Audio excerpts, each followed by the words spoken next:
And you're all set. Great, thank you, Vanessa. Hi, everybody. It is 6:30 on Tuesday, March 2nd, 2021, meeting of the Southborough Board of Selectmen, and all members of the board are in attendance, so I'll call the meeting to order. First order of business, or I guess the second order of business, is Governor Baker's prologue.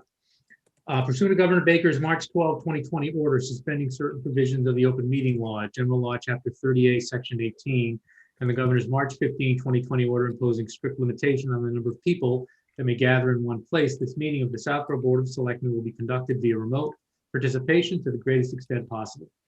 Specific information and the general guidelines for remote participation by members of the public and/or parties with a right and/or requirement to attend this meeting can be found on the Town of Southborough's website at www.southboroughtown.com. For this meeting, members of the public who wish to watch or participate in the meeting may do so in the following manner by finding the meeting at www.southboroughtown.com/remote meetings. No in-person attendance of members of the public will be permitted, but every effort will be made to ensure that the public can adequately access the proceedings in real time via technological means. In the event that we are unable to do so despite best efforts, we will post on Southborough's website an audio or video recording, transcript, or other comprehensive record of proceedings as soon as possible after the meeting. So again, hi, everybody. And we're going to jumble the agenda a little bit. And first we'll have public comment, but then we're going to, under consent agenda, we had listed appointments of Maureen Bensley, Kathleen Kukulitz, and Emily Lowe, all of them to the Southborough Scholarship Committee. At least two, maybe all three of them are going to be in attendance. We're going to bring them over shortly for a quick chat. And I then think that we'll just deal with that, with those three consent agenda items as well, and then move on to our scheduled appointments. So with that, do we have any, I don't see any hands raised for public comment. Going once, twice, all right. And Vanessa, we have the three proposed appointees in our waiting room, I guess, right? Oh, excuse me. I see just two right now, but I'll keep an eye out on the attendee list. All right, the two are Ms. Bensley and Ms. Lowe. Ms. Bensley, did I say your name right? Bensley, yes. I used to be a Smith. It was much easier. I know. I was very thankful for Lowe. I knew I couldn't screw that one up. You would be surprised. Welcome. I hope you heard my little intro. And I'm assuming that maybe you became aware of the fact that in some respects, one generation of members of the Southborough Scholarship Committee who have done, yeoman's work for years, have, for perfectly understandable reasons, including longevity, decided to move on. And that committee was very much in need of some new members, and truly appreciate the fact that the two of you, as well as a third individual, put their names in. So because we want the committee to have an opportunity to meet as soon as possible, we put it on our consent agenda. But, and I'm going to go to Ms. Braccio first. Very much appreciate the fact that you could make it in on short notice for a quick conversation with us. And with that, I'll go to Ms. Braccio for an additional hello and for her apology, as she put it. Yes, good evening, ladies. Thank you so much. And thank you so much for stepping forward. I know initially you were told you didn't have to come. And then I had asked Marty if we could bring you in. Typically what we do is when new members come onto a board or committee, we bring them in, we welcome you, we thank you for stepping forward and for your service. And also to let you know on your path, as you volunteer and serve with the town, that the Board of Selectmen is here for you. Anything we can do to help make you more successful makes us all successful at the end of the day. So I apologize for you being told initially you didn't, and I appreciate you scrambling, to be able to come in tonight. So basically, I guess my first question to you, and actually my only question would be, other than to thank you, is if you would each take a moment and just kind of tell me why it worked for you now, and again, and why this committee is the one that you have a most interest in. So Emily, if you'd like to go first, I see you first on my screen, so. Sure. Can you hear me okay? Yes, thank you. Okay.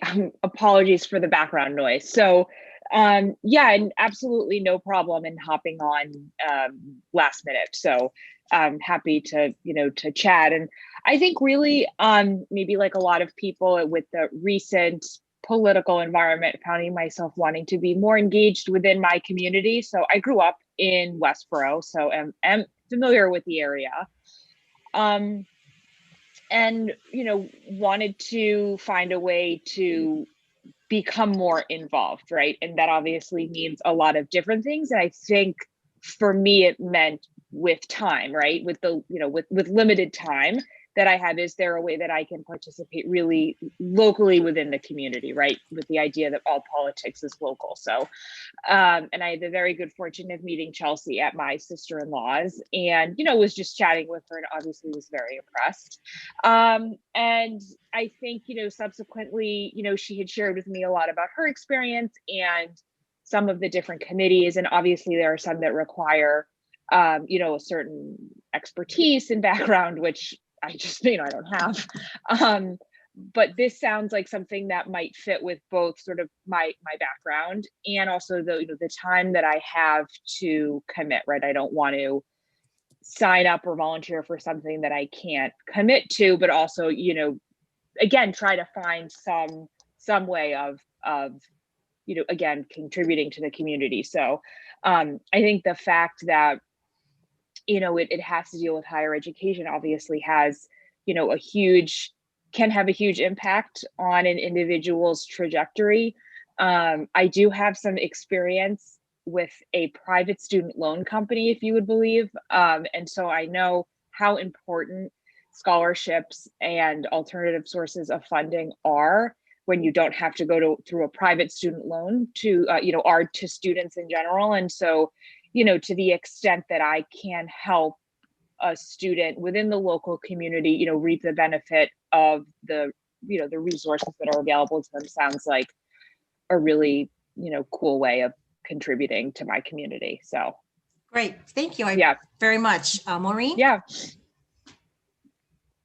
Well, that was extremely well said. So I would second most of that. So I also found about the opportunity and similarly have been looking for a way to get more involved, but that still recognizes, I have a full-time job and a full-time kid. So this felt like a great fit. I personally feel that my life was changed by the opportunity to have scholarships awarded and that let me pursue higher education. And, it's something that was very meaningful in my life. My parents didn't have that opportunity. So to be part of something for the next generation to lend a hand really means a lot to me. Great, thank you. And ladies, thank you both again for stepping back in at short notice. And I look forward to supporting you both. Marty, I'm all set. Thank you. Thanks, Lisa. Ms. Malinowski? Thank you both for coming and thank you for volunteering to help on this committee. I don't have any questions, but if there's anything that this board can assist you with in the future, feel free to reach out. We're all very approachable. Great, thanks, Chelsea. Mr. Shea? Thank you. So no additional questions beyond those offered by Ms. Braccio. Thank you both for stepping up.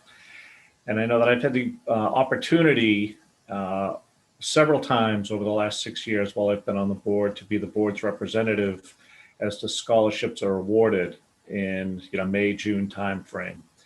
And I know last year we weren't able to have the traditional ceremony at the community house, and it's probably questionable, probably unlikely we'll be able to resume it again this year, but very much looking forward to renewing that tradition, and hopefully you're able to participate in one of those nice nights as well. It's a really fun night in the community.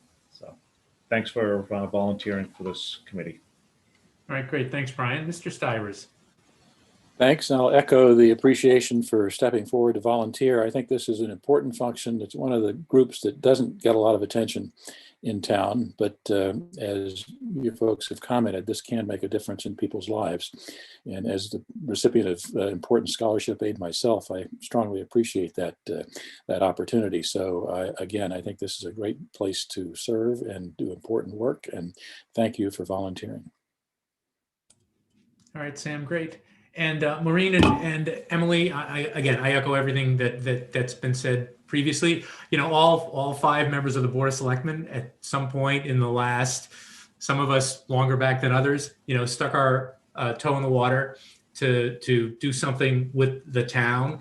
And I think all 5 of us, since we're still doing it, found it enjoyable most of the time and rewarding.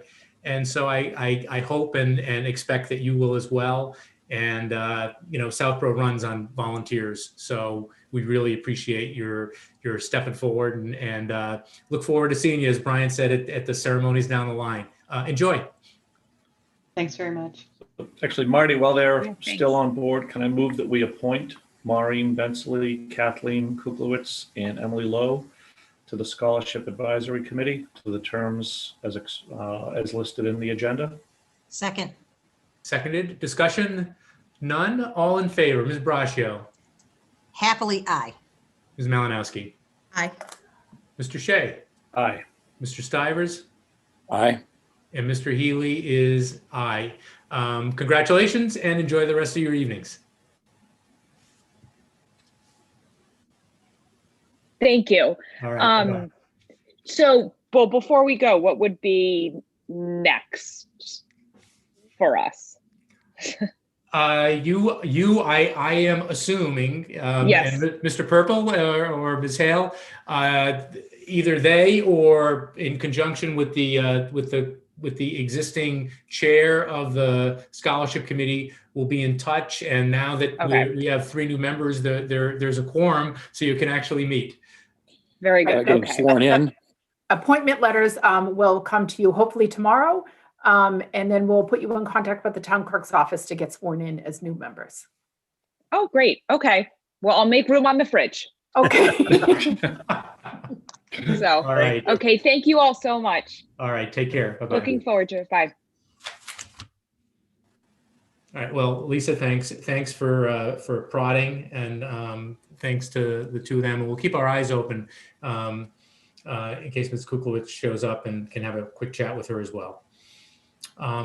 So now we will move to scheduled appointments, and the first one is with our Municipal Technology Committee, and I am assuming that is Mr. Probst and maybe Ms. Varner, and I'm not sure if there are other members as well, but they can advise us when they come over.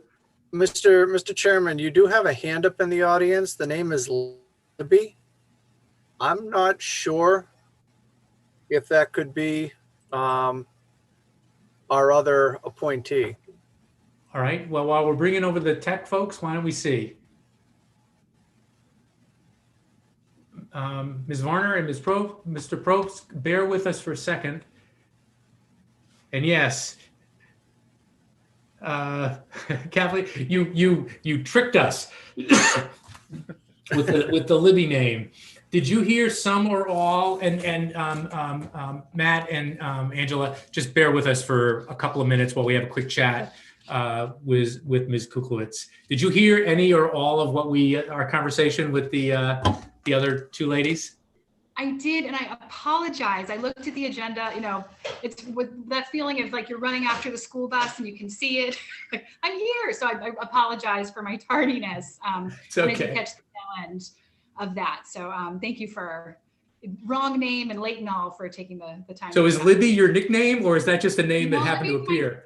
She's my daughter. Okay. She's my 4th grader. So we have several meetings happening right now in the Kuklevich house, and so I'm using Libby's Chromebook for school. So did not change that ahead of time. So just all of this sort of working parent energy here. Okay, well, why don't we not go? If you had the opportunity to hear everybody else's comments, but we would, if you could just give us a quick thumbnail about about what piqued your interest in the scholarship committee. You're already a member of the committee since we already voted. But if you could give us a quick rundown, and then we can send you on your way to enjoy the rest of the evening as well. Absolutely. Thank you so much for the opportunity. I have been an educator for over 20 years. Most of that has been in independent schools. So I've had some experience working on admission committees and that sort of thing, and financial aid committees, and I've really been able to see the impact that scholarships can have for students and for families. I'm a product of public schools. My daughter, as I previewed, is a 4th grader at Neary here in Southborough, and then we have one little guy who's not in school yet. But I really, throughout my career, have thought a lot about just sort of the opportunity that education affords, and would certainly want those opportunities to be available to every member of the community in Southborough who wants and needs it. So really just am interested and certainly serving the town and the community in a capacity in which I feel like maybe I have a little bit of, insight to offer, given the fact that I've been in schools for a while. So really I'm thrilled to have the opportunity to do that work with 2 very wonderfully qualified and delightful ladies, apparently. All right. Well, I am going to speak for the entire committee and thank you. Wrap in all of the previous comments. And all of us have had interaction with the committee over the years. It's been a terrific group of people, and they've done terrific work. So thank you for your comments and again for stepping forward. And we'll see you soon. Thank you so much. Enjoy the rest of your evening. Thank you. Have a good evening. Thanks. You too. Take care. Bye-bye. All right. Bye-bye. All right.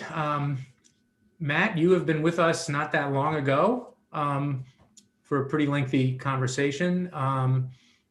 Ms. Varna, you're a relatively new member of the committee, correct? Yeah. Which I think I said this to Matt last time is a strong contender for hardest working committee in Southborough, and nothing you submitted for this meeting would dissuade me from that. So I am assuming we got basically two pieces of 2 documents from you, and it seemed like they were complementary. So I'm assuming that you are going to walk us through the PowerPoint. Which references back to the other document that you're proposing to put forward. Do I have that right? Yeah. Okay. Do I have permission to share my screen? Oh, absolutely. What do you have to do, Vanessa? Are you able to see that? Yes. All right, Ms. Varna, the floor. I'm assuming, Matt, that Ms. Varna is going to be. Ms. Varna is leading this. Yep. All right, absolutely. Terrific. All yours. Right. Well, thank you very much. Thanks everybody for having us back with you. As you mentioned, my name's Angela Varner. I'm here representing the Municipal Technology Committee along with our chair, Matt Probst. There are 3 main things that we wanted to do with the committee today. The first was provide you with an overview of the recommendations that are contained in our technology strategy draft. We then wanted to get your feedback on the direction and recommendations that we're making. And finally, we wanted to discuss with you the best way to operationalize some of those recommendations. So we see the purpose of the town technology strategy as a guiding document that will help the town with all of our future technology investments as well as decisions as we go forward. In doing that, we have focused on providing guiding principles that the town technology group, as long as staff, can leverage in order to help them with these decisions. And one of our core components of that is to move to a much more data-driven approach to services, value, and satisfaction. So we believe that by quantifying the technology services and the customer needs, we believe we can begin to establish a core baseline and then measure our ongoing progress. One of the first important considerations is that there's multiple stakeholders who rely on the town technology. We have Southborough residents who need town technology in order to access information. They need to access town services, and they need the ability to operate online. We also have town employees who leverage technology to do their daily jobs. And then we have vendors who provide services to the town, and they often need access to both data as well as systems. So while each of these groups have distinct needs, we also want to provide these services in a very secure manner, and more often now virtually. As we began the strategy work, we uncovered a few areas of review or of concern. The first is that most of our technology focus had been really on what I would call keeping the lights on. There wasn't very much capacity to deep dive into what individual town departments may need. And there was, a marginal focus on technology for residents. There really had not been any evaluation of shared services where towns could share technology across groups. And a lot of the work is still being performed in a quite manual manner, so very little automation. So from these learnings, we established our guiding principles. The first is to evaluate technology from a customer's first vantage point. The second is to adopt a cloud-first approach for our services and applications. We then recommend creating a shared service model for core functionality that could benefit multiple groups. Look for opportunities to automate and evaluate all of the technology options for both data privacy as well as security, and partnering with vendors who are familiar with town government. We're recommending that all departments and the town IT staff adopt these guiding principles for technology-related decisions, and certainly that will require the assistance of a strong IT director and staff. In order to move to a data-driven approach to services, we're recommending a town-wide survey to baseline current services and get input on new and desired services. By running the survey annually, we can create a baseline and then measure progress each year. The strategy review was able to highlight some key areas where we would need to partner with the town IT staff to resolve these issues. We're recommending a department by department review of technology needs with an eye towards identifying shared needs like scheduling and registration systems. We'd also recommend continuing to evaluate our current on-premise systems to understand their roadmaps and when cloud-based options may be available. We're also seeing the areas of security and virtual collaboration grow exponentially, with the need for IT resources that can go deep in these areas. So for these reasons, we're recommending that a second position be added to the town IT department for 2021. This would allow the town IT director to focus on higher level activities, while a second IT role perform daily operations. This also provides a basic level of redundancy, and in 2022, a security role should also be considered. Our goal for the strategy is to help set the roadmap for the next 5 years. We're considering this year one, which is our year for data collection and baselining. It's really an opportunity to take a hard look at our current inventory and services and understand what citizens and employees require. This data would be used to outline steps we want to take in the coming years and to enhance the services and security for all of our stakeholders. While data was one key input into the strategy, another is our evolving technology trends that we see all around us. These trends represent new and emerging standards which people have come to expect, as well as opportunities for us to become more efficient in our provisioning of services. The technology strategy includes 4 key performance indicators that would be helpful in measuring success. The first is citizen experience and engagement. The second is employee experience, overall communication and connectivity improvements, and finally, security improvements.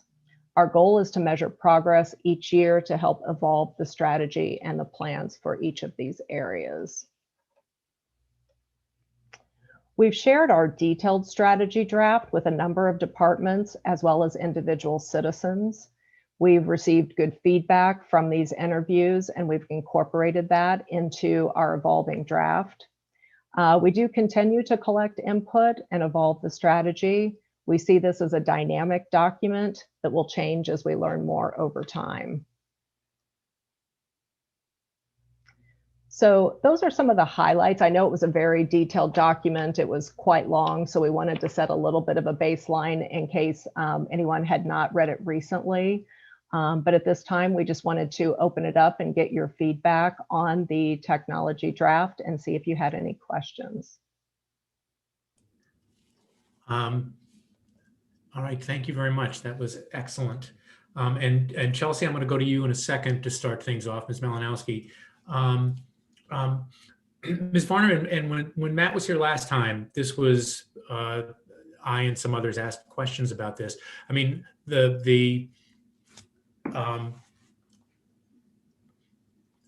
you know, there's sort of a bifurcated world out there of people who are, have varying levels of comfort with technology and folks who have complete discomfort, or they just don't interact with technology at all. And I'm curious, both for the folks who are engaged in technology, what is the thought, the strategy for reaching as many people as possible? Because I think this survey is a terrific idea, but it's also a terrific portal, that the more people who respond to the survey, the more people who you're going to have, you know, it's not just getting the data in response to the survey, but it's also getting the data of the individuals who respond to the survey, that very basic data. I'm just curious as to what sort of strategies you've discussed for making sure that both for folks who are engaged with technology, but also the ones who aren't, what's the strategy for reaching as many of them as possible? I think we've talked a lot about how do we market the survey correctly. You know, how do we get target groups, you know, maybe groups like, you know, advertising at the senior center, you know, hanging up flyers in local places where we know people around Southborough tend to congregate, whether that's the, you know, townhouse, Morrow's, you know, different places that people will go. And I think you have to be very explicit about instructions. You know, we want to make the survey easy to complete. We want to make it something that's not too onerous for people, where they, you know, begin to shut down when they go into the survey.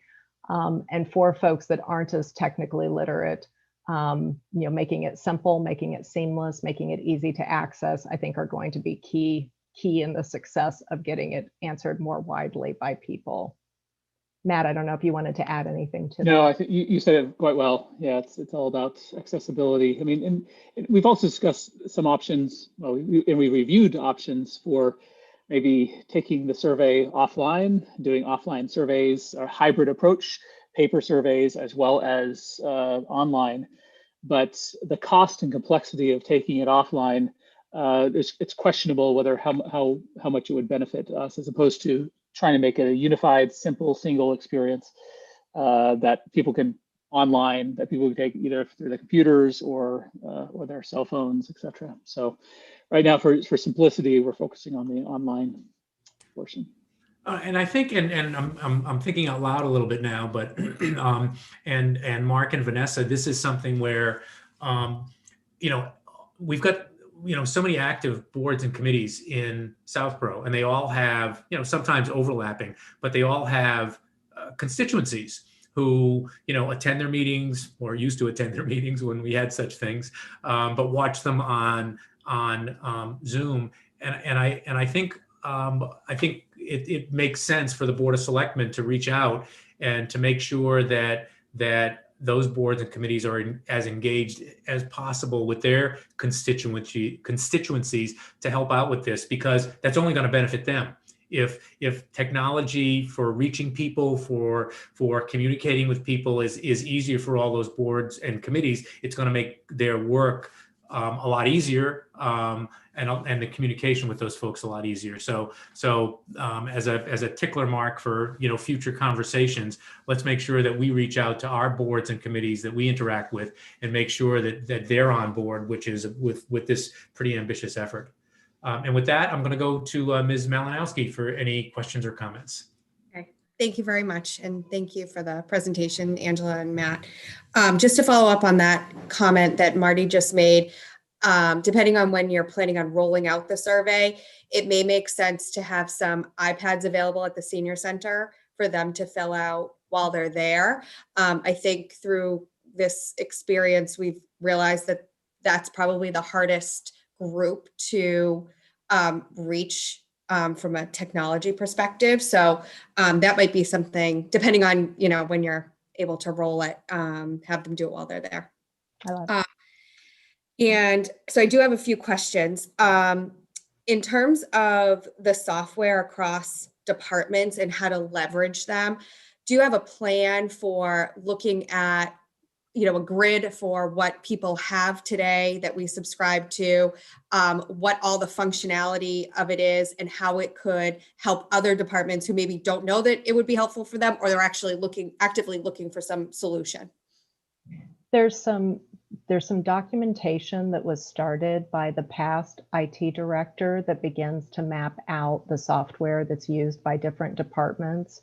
What I don't think we've gotten to the level of yet is actually doing that review of where there are similar requirements across departments. And I think that's the piece that we're suggesting is, there are similarities. We know that the Department of Recreation has a good scheduling system, but because I think people have tended to really focus on their own needs and their own requirements, there hasn't been that one unifying view across all the departments to say, hey, the Board of Health could also use a scheduling system, and perhaps this group could use a scheduling system. So why don't we take the opportunity to have one platform that can be leveraged by everyone instead of different departments going out on their own and purchasing separate, possibly, very different systems that then add to our cost, add to our support, in other areas.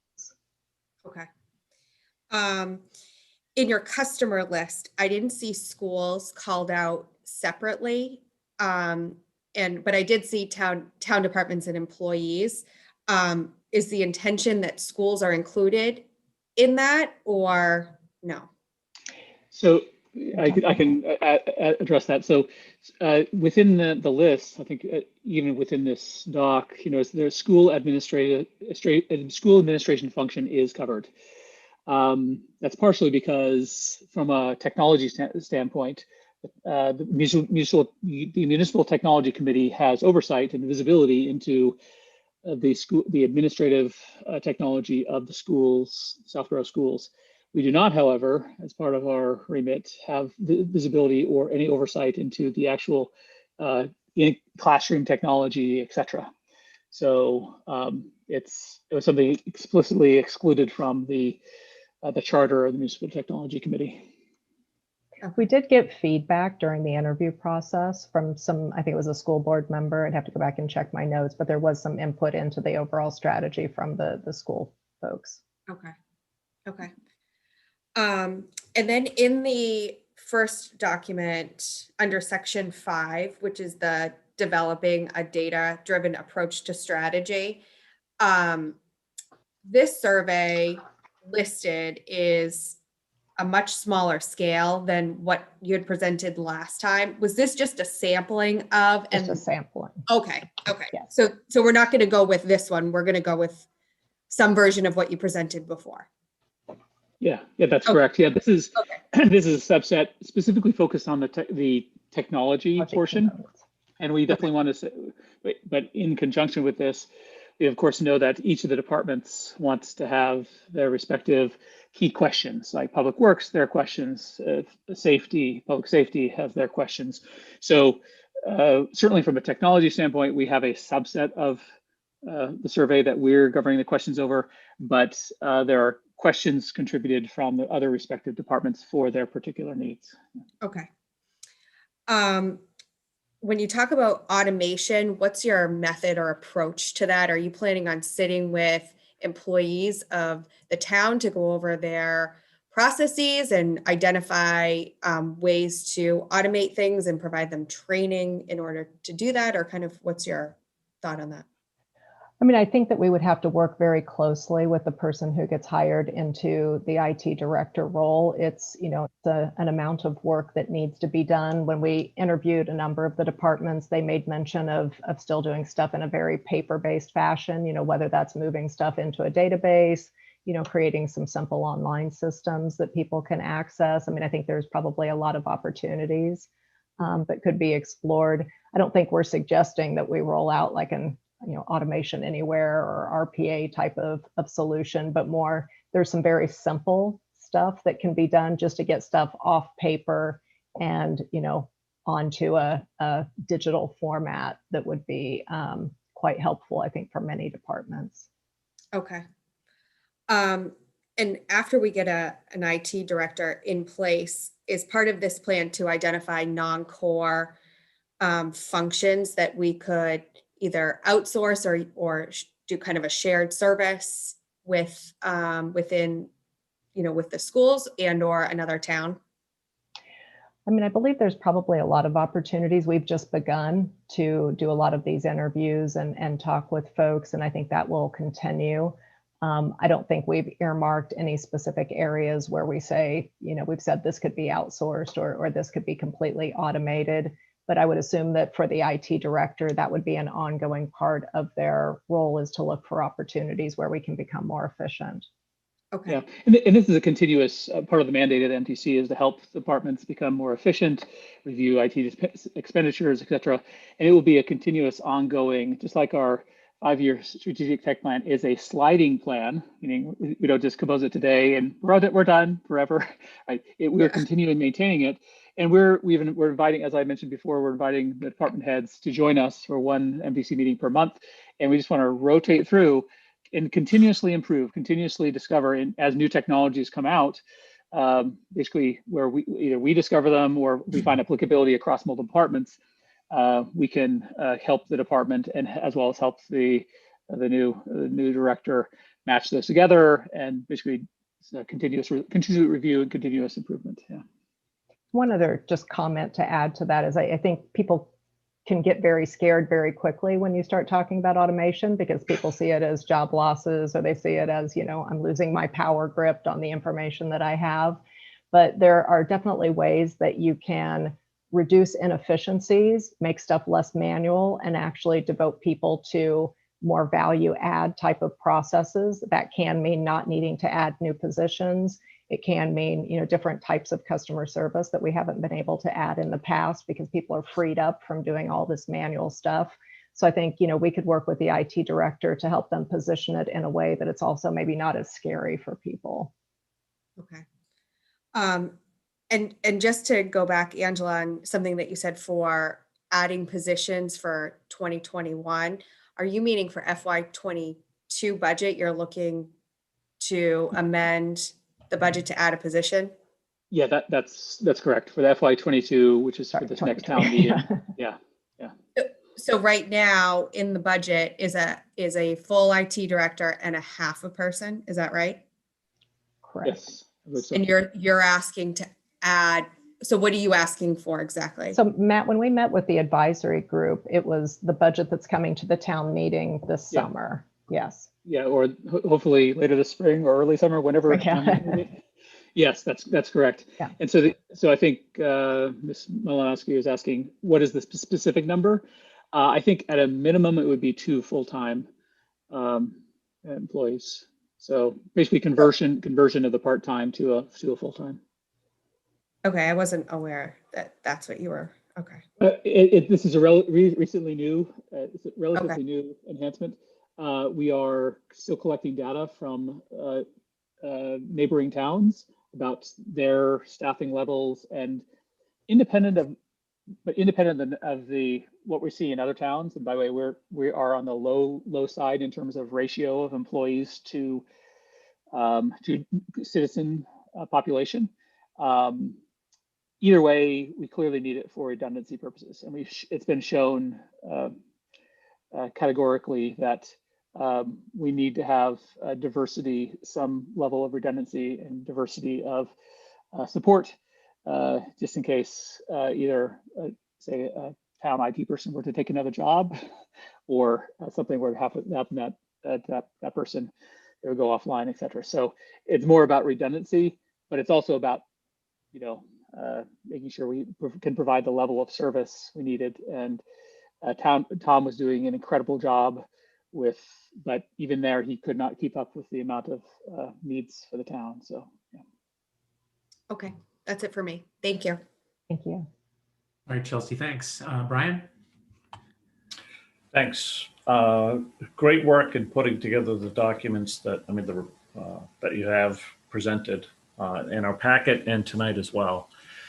For the survey, do you have a time frame in mind for when you want that to roll out, and also how long it would be open before it closed? We had hoped to get it out end of February, but due to some changes in the Youth and Family Services, they decided to go off on doing their own survey. We're having to do updates to it.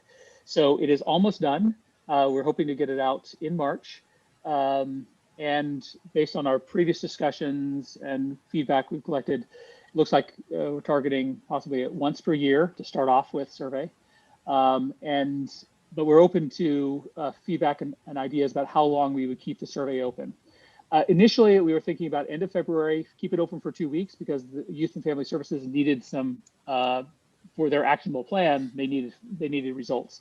We're not under those same time pressures, but I still would love to get some initial data back before town meeting. We have a little bit of buffer there. So love to get the board's thoughts on whether it's be 2 weeks or 3 or 4 weeks survey, how long we keep it open. Yeah, I think that one of the challenges that you have is, a lot of the ways that you had talked about, publicizing this, getting this out, at the senior center and everything, that's, unfortunately still closed now. So I think that a lot of, the traditional ways that might have been available to, interact with people and to get them to know about it and partake in it it's going to be a challenge. So from that perspective, we may want to, increase the length of time that it is open to do that. But I think, as you've mentioned in other groups, I would reach out to the library group, the library director. I know that they have a significant number of, users and contacts. They would be a great way to help advertise this as well. Certainly the town website, Twitter. And it's probably a longer time frame than what you're thinking of, but it's, if you're thinking of town meeting as a way to report on the survey, kind of was going through my mind that town meeting may also be a good opportunity to make a report to let people know that the survey is out there as well. Because that's, we got, a decent number of people attend last year, despite COVID. I would hope that, if we can have as nice a time or a nice weather and everything falls into place as we normally do, you'll probably get a, good significant number of people who, because they're town meeting attendees, they are interested in things, and they would be those folks that you'd want to tap into to partake in that survey. So that's great feedback, and thank you. So I think it's sort of a trade-off. Which do you feel would be more valuable, having results from the survey to present at town meeting to show the utility to town residents, or would it be to use the town meeting as a promotion vehicle for the survey, and then say, hey, we'll publish the results through afterwards through other means? Do you have any thoughts on that? I can see both sides of that, and certainly if you're able to get a significant number of people to partake in it early, within a 2, 3, or 4 week time period from, say, middle of March, then presenting at town meeting is, that's a perfect venue to do so. I'm just hoping that in that, 2, 3, or 4 week window of time, there's enough people that actually will, hear about it and take the time to participate in the survey also. Sounds good. And this is potentially an option, right? Where we do a hybrid approach where we span town meeting. We collect, for 2 or 3 weeks in advance. We have some data by town meeting that we can actually present. It will be incomplete, but then we can use town meeting to promote it. Say, hey, the survey is going to still be open for another, another few weeks. But of course, then you get into whether the results we're presenting in town meeting are biasing other people's submissions thereafter. So that's true. We're going to get into that. I guess, Matt, I'll just jump in with my 2 cents. What you said at the end about the hybrid, I think that what Brian said and what you alluded to, that the idea of having some data for town meeting, I just think is really important. I just think from a momentum standpoint and otherwise. That being said, everybody's biased every day of the week. So yeah, are they going to be impacted a little bit? I mean, I think I try to collect the data. I agree with Brian. I think 2 weeks is probably too narrow. A month, 3 weeks might be the sweet spot. Then I'd hopefully use that as a springboard to even widen and get additional supplemental data. Anyway, but I jumped my turn. I apologize, Mr. Stivers, for cutting in front of you there. But anyway, that's my 2 cents on the timing. You done, Brian? Yep, I'm all set. Thank you. All right, Sam. Marty, you took all my good ideas. I don't have anything to say. All right, Lisa then. Wait a minute. Not so fast. Several things. One, thanks to Matt, Angela, and the committee. I think we have an extraordinarily skilled committee here, deep professional skills and experience that are adding huge value to this process in terms of how we're thinking about this in ways that we have not been able to do before. I think one of the key values for me out of this is the connection into the master plan. I look at the principles that come out of this as an important link into the master plan. Lisa and I are involved in that process. And to have that kind of sort of high level view in that document to reinforce over the next 5 or 10 years, however long the master plan lives in its current form, I think is a critical element. And again, I think that the committee here has hit on some very important things, and maybe one could nitpick about, well, this one is not as great a principle, and there are 2 or 3 that they could have, et cetera, et cetera. I think that's less the issue than getting sort of that high level view at this level that can guide people going forward. So I think that's a substantial contribution here. And again, we can work to incorporate these things in the master plan. One other thing that strikes me in terms of the staffing question, I've listened to some of the MTC committee meetings as they've talked to various town departments, and in my own history in the town, I've talked to a lot of town department people. And I think having some extra capacity in terms of this additional position that Matt and Angela are talking about here is the opportunity to harvest what the consultants call low-hanging fruit. I think there's so many places through town where smart application of fairly simple technology can dramatically improve capacity, productivity. And as all of us know, we've been struggling to find ways to get more work through the limited staff that we have. And I think technology can not only make people's jobs easier, but it can increase the level of service and reliability of service to people. And having the capacity for someone who's knowledgeable about what technology can do for some of these departmental functions, I think could be very important and very short-term payback for the financial pressures that we're seeing. So I'm certainly in support of that kind of staffing model. And I'm only one vote, but I think that's an important thing to consider.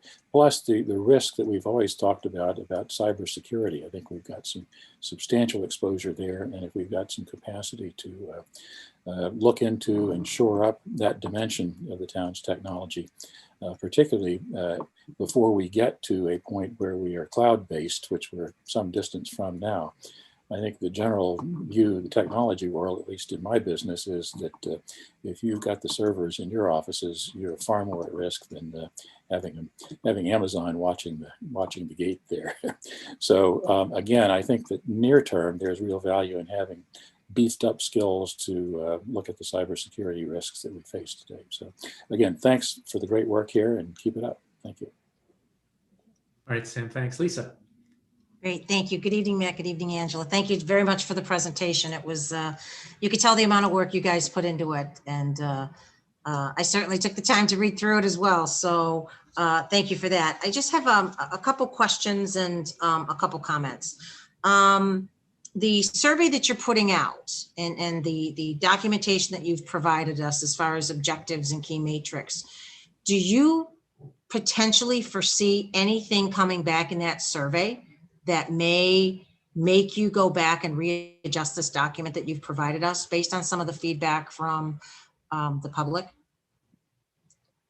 I mean, I think the survey results are a key input into the strategy. You know, it helps us set that initial baseline of what services are people actually using, where are they finding the value, what other types of things are they looking for in terms of services. So there's definitely, I think, a lot that we would gain through the survey from that perspective. Okay. So there is the opportunity, obviously, to go back and reflect on this document and make necessary adjustments as you see fit. Okay. Secondly, I know we talked about staffing, and the only thing that's really tough for me is we don't have an IT director. And it's hard is I went through the document where under section 6, you actually talked about what you would recommend the following steps be taken as part of the strategy. And I kind of take a step back on this where we don't have a technology director at this point. Hopefully someone's going to come in that is completely on the same page with you guys and, you know, has that as the exact same vision for the town. But I worry that maybe it's someone, you know, even with wanting to make that position a full-time position, you know. So I just wondered what your thoughts were on that, knowing that we don't have a director in place whose philosophies may be a little bit different than yours. Hopefully not, but. And I think that's okay. I mean, a seasoned IT professional that has good qualifications and good experience hopefully can come in and make a robust assessment like, you know, I think we've started to do. Yeah. They would have the additional benefit of it being their full-time job and being able to spend 8 hours a day really looking into the detail level for each department, which is truly needed. So, I mean, I think their input is also going to be a valuable addition to the strategy. I think we can help support them. We can help if they, you know, need it in certain areas, guide them. You know, we do have a lot of horsepower on the MTC, but I don't think even if they had a different philosophy, it would necessarily negate the strategy still working in conjunction with that position. Okay, I mean, obviously this isn't my forte, or I would be on the MTC, but, you know, so again, just as a novice, just asking, you know, how you might envision it being a little different potentially. Yeah, the IT director is part of the MTC. They're an ex officio member of the MTC, and they've helped, and Tom had influence into earlier drafts of this, and we view it as a strong partnership. Yep. That's, you know, it should be co-created, because ultimately the IT department, IT director is going to be doing most of the execution. But we do know and consider the MTC being a high value as being a advisory role, especially given the amount of diverse, broad, extensive background in a variety of technology fields, that there's no way the town, you know, one individual person could have within the town. So we definitely see, you know, whoever we bring on, we definitely will view them as a peer, and that we will co-create the strategy moving forward. But you know, that's, yeah. No, and I appreciate that, Matt. And if I'm not mistaken, you're you know, the MTC is involved in the hiring of the IT director as well. So I don't anticipate, you know what I mean? This is your field. So I don't anticipate somebody coming in and saying, no, let's scrap this and start over. That clearly is not my intent. And I'm not taking away from the hard work you've done. It's just, you just never know on a day-to-day basis. And lastly, I will say that getting off of paper, is, it's going to be a challenge. And all I have to say to you is walk downstairs in the basement at the townhouse and your heads will just absolutely explode. Definitely the time for paper has come and gone, and there's a lot more and a lot better things that we could be doing, you know, and utilizing. So you may be hearing from me on a project and how we can, you know, get rid of some of what is downstairs. Some of it, I don't think, you know, school committee minutes going back 20 years. I think there's probably a better way that we could work together and come up with some type of plan on how we could alleviate some of the paper that we have downstairs. Jim gave me a tour and it was. Yeah, it's like claustrophobic going down there. I mean, I'm short, so the height didn't bother me. It was the amount of paper. It's overwhelming. It's just absolutely. Yeah, and I'm so amazed about how that, you know, that there's a system to index it and actually get access to some of that information, et cetera. So this is absolutely one of the things we've discussed a little bit on previous MTC meetings is the digitization, at least scanning of those documents. And that can be done en masse. I mean, there's services out there and there's even, you know, commodity printers, scanners that you feed it reams of paper and it just scans it directly to cloud services for long-term, low-cost archive, and this is definitely something we can help out with. That's great. I think at one of our last MTC, Matt, we talked about there's actually a law that they need to be retained. Yet if we had a fire, I don't know what would happen with all that paper. You know, all of a sudden, are we in violation of some of these, you know, laws about keeping this? So it's safer. You know, it's definitely a disaster recovery type of step that, you know, it's probably time to visit and look at. Yeah. Okay, I didn't mean to go off topic on that, but that just seemed to be a perfect example of what you're saying on things we could certainly do better on. So again, thank you very much. It was a great presentation and I appreciate your time. That's it, Marty. Thank you.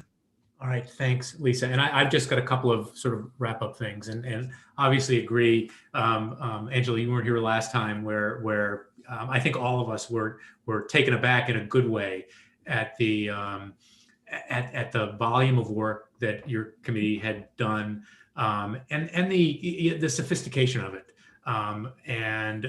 you know, so kudos. Now, in terms of and so a bunch of different things, yeah. The paper downstairs is you know, dealing with that in a weird way. I view that as a not necessarily long term, but not the immediate term. The immediate term is not generating any more paper. You know, that's the you know, the paper that's down there isn't going to go away until we deal with it. You know, but and I'm assuming that's a big part of your focus, not just breaking down the silos that exist in the various departments, because, you know, any entity that has departments, I'm sure you know, has silos, and breaking those down. I mean, the idea of what you said about recreation and somehow, you know, exporting what they're doing on a scheduling basis into the other departments. I mean, that's just, again, that isn't something necessarily that's intuitive for me. I'm not a tech person, but when I hear you say it, it makes perfect sense.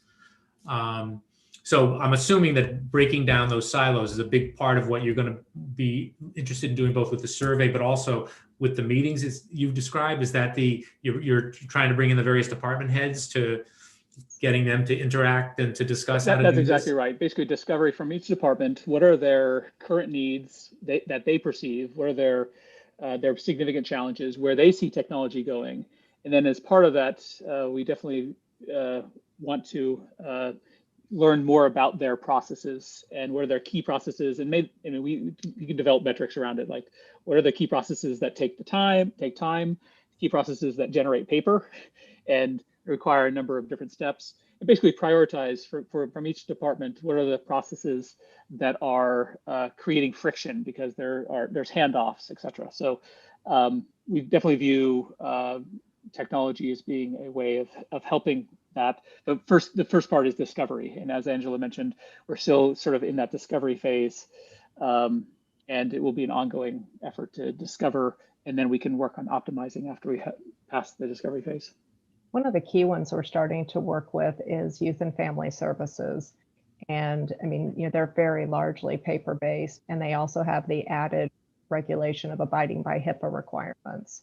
So, quite a large, technically complex set of requirements that have to be adhered to. And we have to start at the beginning. We need to document their requirements. We need to understand what services they're trying to provide. We need to, architect what are the right technology systems to support them in that.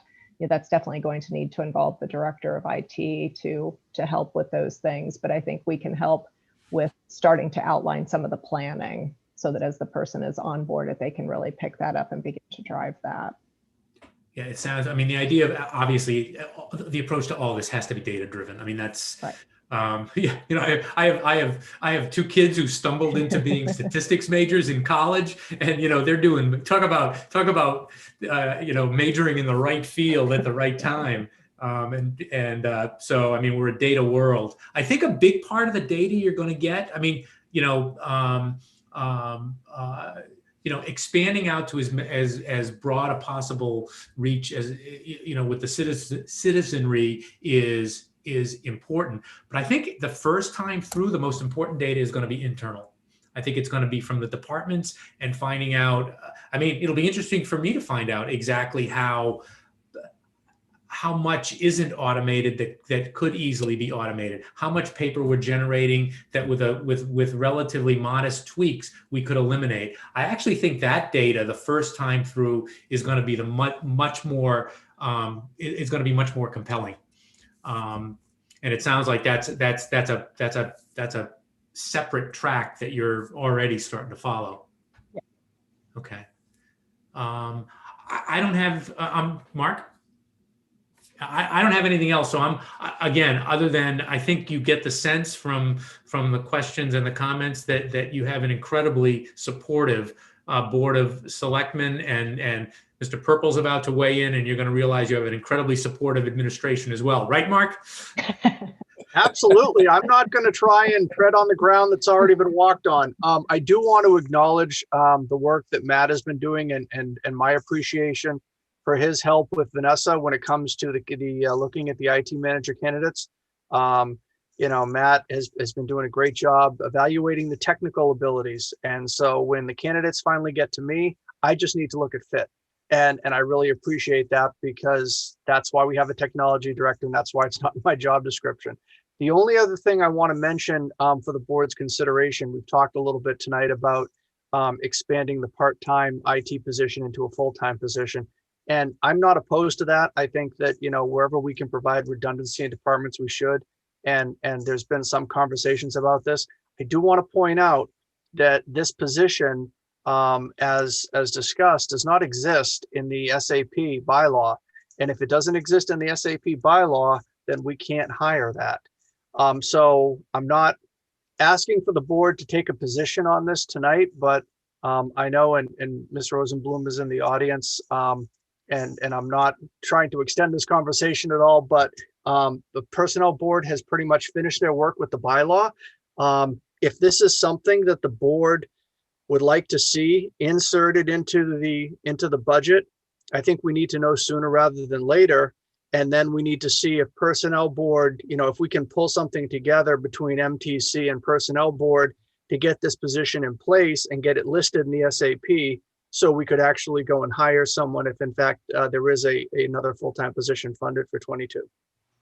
Hey, Mark, I throw a funding comment in here. I think Sure. there is already substantial funding for CARES Act from 20 that's flows over into 21. I think the new federal stimulus bill has got a multiple of that in terms of funding. If we can somehow figure out a way to link the IT position to CARES Act stimulus bill funds, that might be a way to lessen the fiscal impact of this. I'm not sure exactly how you do that, but I think we can. Yeah. Sam and Mark, I'm gonna jump in. I clearly, both the presentation and the comments and questions, there is at least an appetite by most, if not all, the members of the board to explore this in some depth. And I think that we'll plan on doing it on on March 16th when we have a chance to, and I don't think that's going to present issues in terms of timing. It'll give us a chance to sit back, take a look at what the position would be. Mark, you make a good point in terms of the SAP. Give you a chance to touch base with Ms. Rosenblum and get an idea of what would be necessary. I understand I've seen the work that the Personnel Board has done, but I think that adding in this singular position, if that's the route we end up taking, would not be all that complicated. The Personnel Board is meeting He next says. Wednesday. Yeah, the Personnel Board is meeting next Wednesday, and I will I'll broach the issue with them. I know that the agenda is being put together now, so I'll ask that be added in for discussion purposes. To Mr. Stiver's comment about funding, I do want to be careful that we don't get that we don't try to put a position together that is based on tentative funding, because that really kind of hurts your candidate pool. I know Board of Health is having that trouble now in terms of hiring in the public nurse position, and it's very difficult to bring somebody into a position that may be from a position that's very stable into a position that is kind of tenuous because the funding is not certain. Again, Mark, all of that is a reason not to have the discussion on the fly. Yep. But to sit back, know it's going to be on our agenda for the 16th.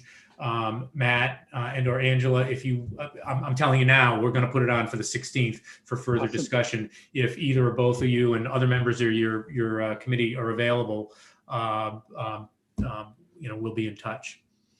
We're going to move on to our next agenda item now. Matt, it's great to see you again. Angela, it's nice to meet you. And again, nothing but great things about the work you're doing and the direction you're taking the town. Thank you very much. Thank you. Thanks for your Have a good support. night. All right. Thank you. Bye-bye. Thanks. Right. Next agenda item is the IT. No, wait a minute. Okay, I'm looking at reading my agenda wrong. Our Capital Planning Committee. I told them 7:15, so I'm only off by 20 minutes. That's very good for me. And I'm assuming we're going to bring over Mr. Malinowski, and are there other members of the committee other than Ms. Braccio, who's always here? Yeah, Mr. Mark, Mr. Palmer, Mr. Pfaff. Yeah. I think that's it, Lisa. That's it. Okay. Yeah. Okay, with that, Jason, I'm not going to do much of an intro. I'm getting an echo.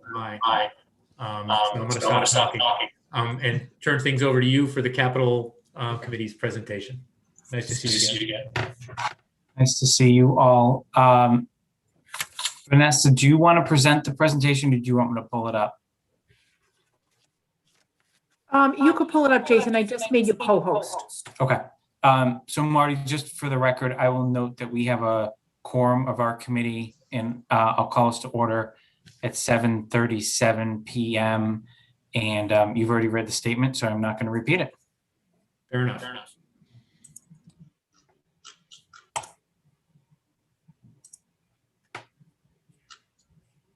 Can everyone see my screen?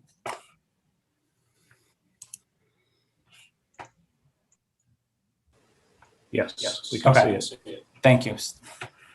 Thanks, Brian. So before I launch into the slides, and I don't plan to read them or go through them verbatim unless the board has any questions, we're here on a few topics tonight, is to present the final recommendations for FY22, but really, what we would hope to see supported on town meeting floor. We're not going to go through every item again. We went through this with you in October. We're going to go through what's changed in a 6-month time period, taking into account the financial considerations of the town. Then we'd like to have a conversation on the standing committee language that is a placeholder warrant article right now, and the South Union School as a follow-up to the last meeting we had 2 weeks ago with you. But I think what I would just do is maybe start with, I know there's been a lot of discussion in articles written about the work that we've been undertaking with the schools. And just wanted to let everyone know that there likely will be a letter coming out that we will be co-writing between our subcommittee, the superintendent of schools, the school committee, and we'd also be looking for Board of Selectmen support, just really making sure all the facts are out there to the public of what's being evaluated, where we're at, and where we're going in that process. That in and of itself is probably a separate agenda item that we're happy to take up when you're ready, but should be done jointly with the school committee. But I just wanted to, give all of you a preview because things are starting to move. There's obviously been a lot of data presented, and there will be a lot more coming. But we're very confident that it's moving in the right direction, and that the right due diligence is being done given the magnitude of decisions that will be done. And I just wanted to really use this opportunity to thank both the school committee, the superintendent, and his administration for the collaboration they've shown with the town on this to really come up with what's the right plan for Southborough for all demographic, for the entire demographic population, moving forward. So with that, I'm just going to launch right into, where we were and where we're at. I think you're very familiar with our membership now. And when we came in front of you back in October, we were looking at approximately 1.5 million of cost, through general appropriations for the general fund. We're now, the numbers we're going to show you to you tonight, assuming two things. One, that you advisory in the town at town meeting support them, would cost about 1.166 million of general fund appropriation. So basically roughly a 400K decrease since we were last with you. And it also includes a lever that we're going to talk about, and would welcome Mark or Brian to weigh in when I get to the end of the presentation about leasing. So one of the requests I'm going to have of all of you at the end of the meeting, if you're comfortable, is to really, throw your support behind these as critical capital needs of the town, or, let us know where your concerns are so that we can further evaluate and take into account your feedback, so that there's really a final capital number for both you and advisory to work with as we move forward towards town meeting. But the reason that's important, and the reason I feel comfortable saying that, even given the budget continues to move, and obviously, it moves weekly, it seems at this point, is that we have identified an option for leasing of certain assets, mainly vehicles, in this capital plan, that if the town did not feel like it was appropriate that we could afford the 1.116 this year, that we could spread the payment over a short term at a nominal interest rate. So we think that that's a lever that doesn't need to be decided on tonight, but it is a lever depending upon where both this board and advisory land going into town meeting, that if we did need to find a way to save money to get to a more appropriate tax rate for next year, it does exist without sacrificing what we believe to be the true capital needs of the town. And then we also think it's really important to show what the cost of prior year authorizations are, because that's really your true cost of capital, moving forward. You'll notice there's been a decent decrease, about 80,000 since we were last in front of you. And that's just due to some of the bonding decisions and the bonding terms that Brian has decided on, as he's bonded certain assets that have been funded at town meeting. This is just a simple summary of what makes up those prior decisions that we're still paying for. The good news is a lot of these are going to start to drop in the coming years. But as you noted by one of the caveats on the prior screen, there are some there are some offsets on the revenue side of our budget, particularly on the schools, for grant funding for some of these. But a lot of these, again, are in the latter years of their bond payments. So, we will have some of these dropping off in the near term. When we look at capital, we don't just think about general fund. Obviously, general funds would impact the tax rate, but there are obviously other funding sources that we evaluate the capital need and bring through as maybe what I'll call an alternative funding source. So you will see here that we are proposing articles that may expend money from CPA and water fund in the coming year. We do have items that would be likely proposed coming out of the ambulance fund, but because they would be bonded, we're not expecting an expenditure next year. That could change if the town went down a leasing route, particularly with the ambulance. But there is room, even with some decreased ambulance collections that we've seen this year. So really what I want to focus on is what we've removed and or changed as part of our additional dialogue. Happy to go back to any of the other items. And there is one new item that we wanted to bring to your attention, especially given the magnitude of it. So Karen recently refurbished some of the plows and really does not see a need to move forward with the 3 plow replacement that she had proposed. We have 7 plows in total for the town.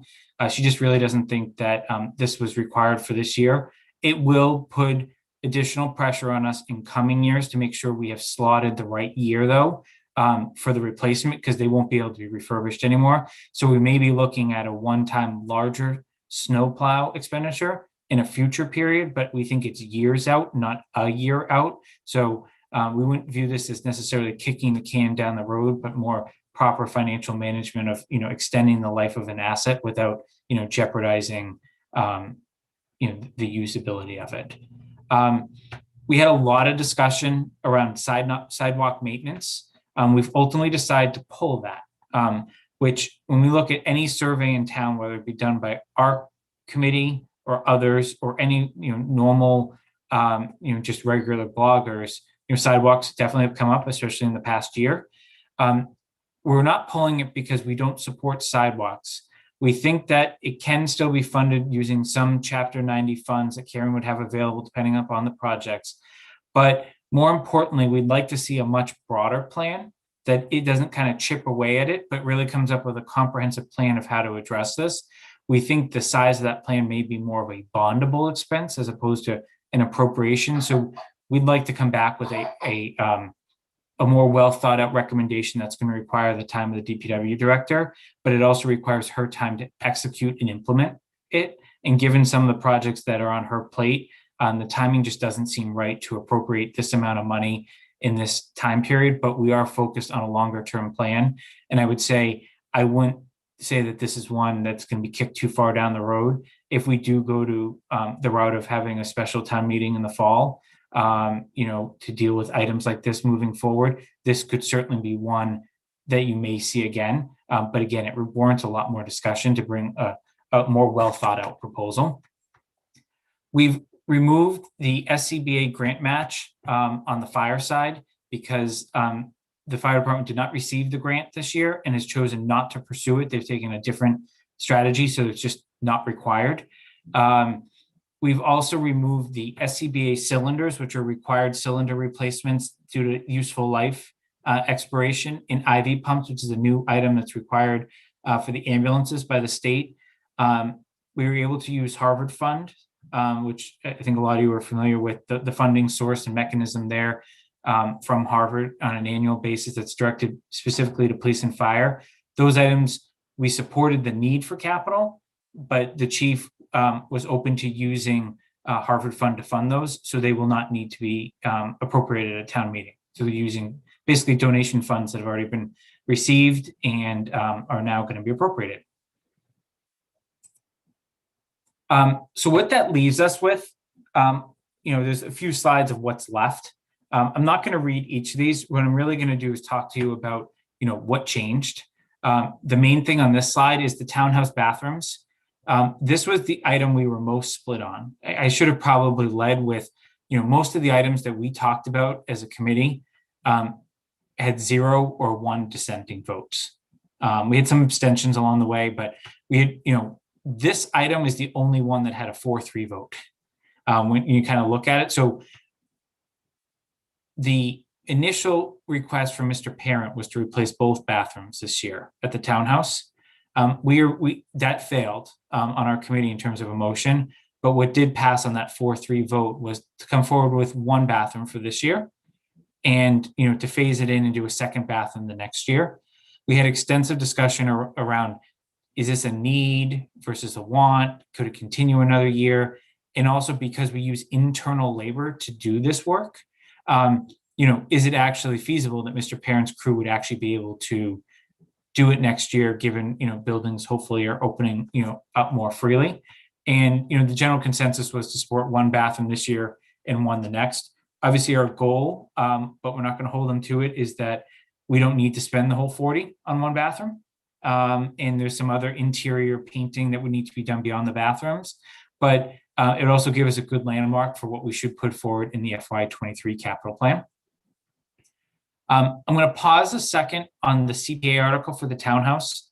That's obviously a building that houses a lot of our town employees. Nothing has changed there. My understanding is CPA has thrown their support behind bringing this warrant article to town meeting. This is one of those items that if I look back on prior board discussions, that was kicked down the road a long time, right? There was the conversation about windows. There was the conversation about the facade. Our committee continues to reinforce our support behind it. I know there's some questions that Brian and Carla are working through on the funding and, how to appropriately bond this and fund it through available CPA funds and funds that will be raised in the future. But I've gotten assurances that there's more than enough to cover this without impacting future CPA projects that will come before the town, in the coming years. So I would just ask that as you go through your deliberations of warrant articles, that if you do support this, that you continue to throw your support behind it, because this is a really important project, that really seems to be at the 5-yard line and needs to get into the end zone here at town meeting to make a real difference on a building that I think a lot of people believe, should and could be part of, Southborough's fabric, moving forward.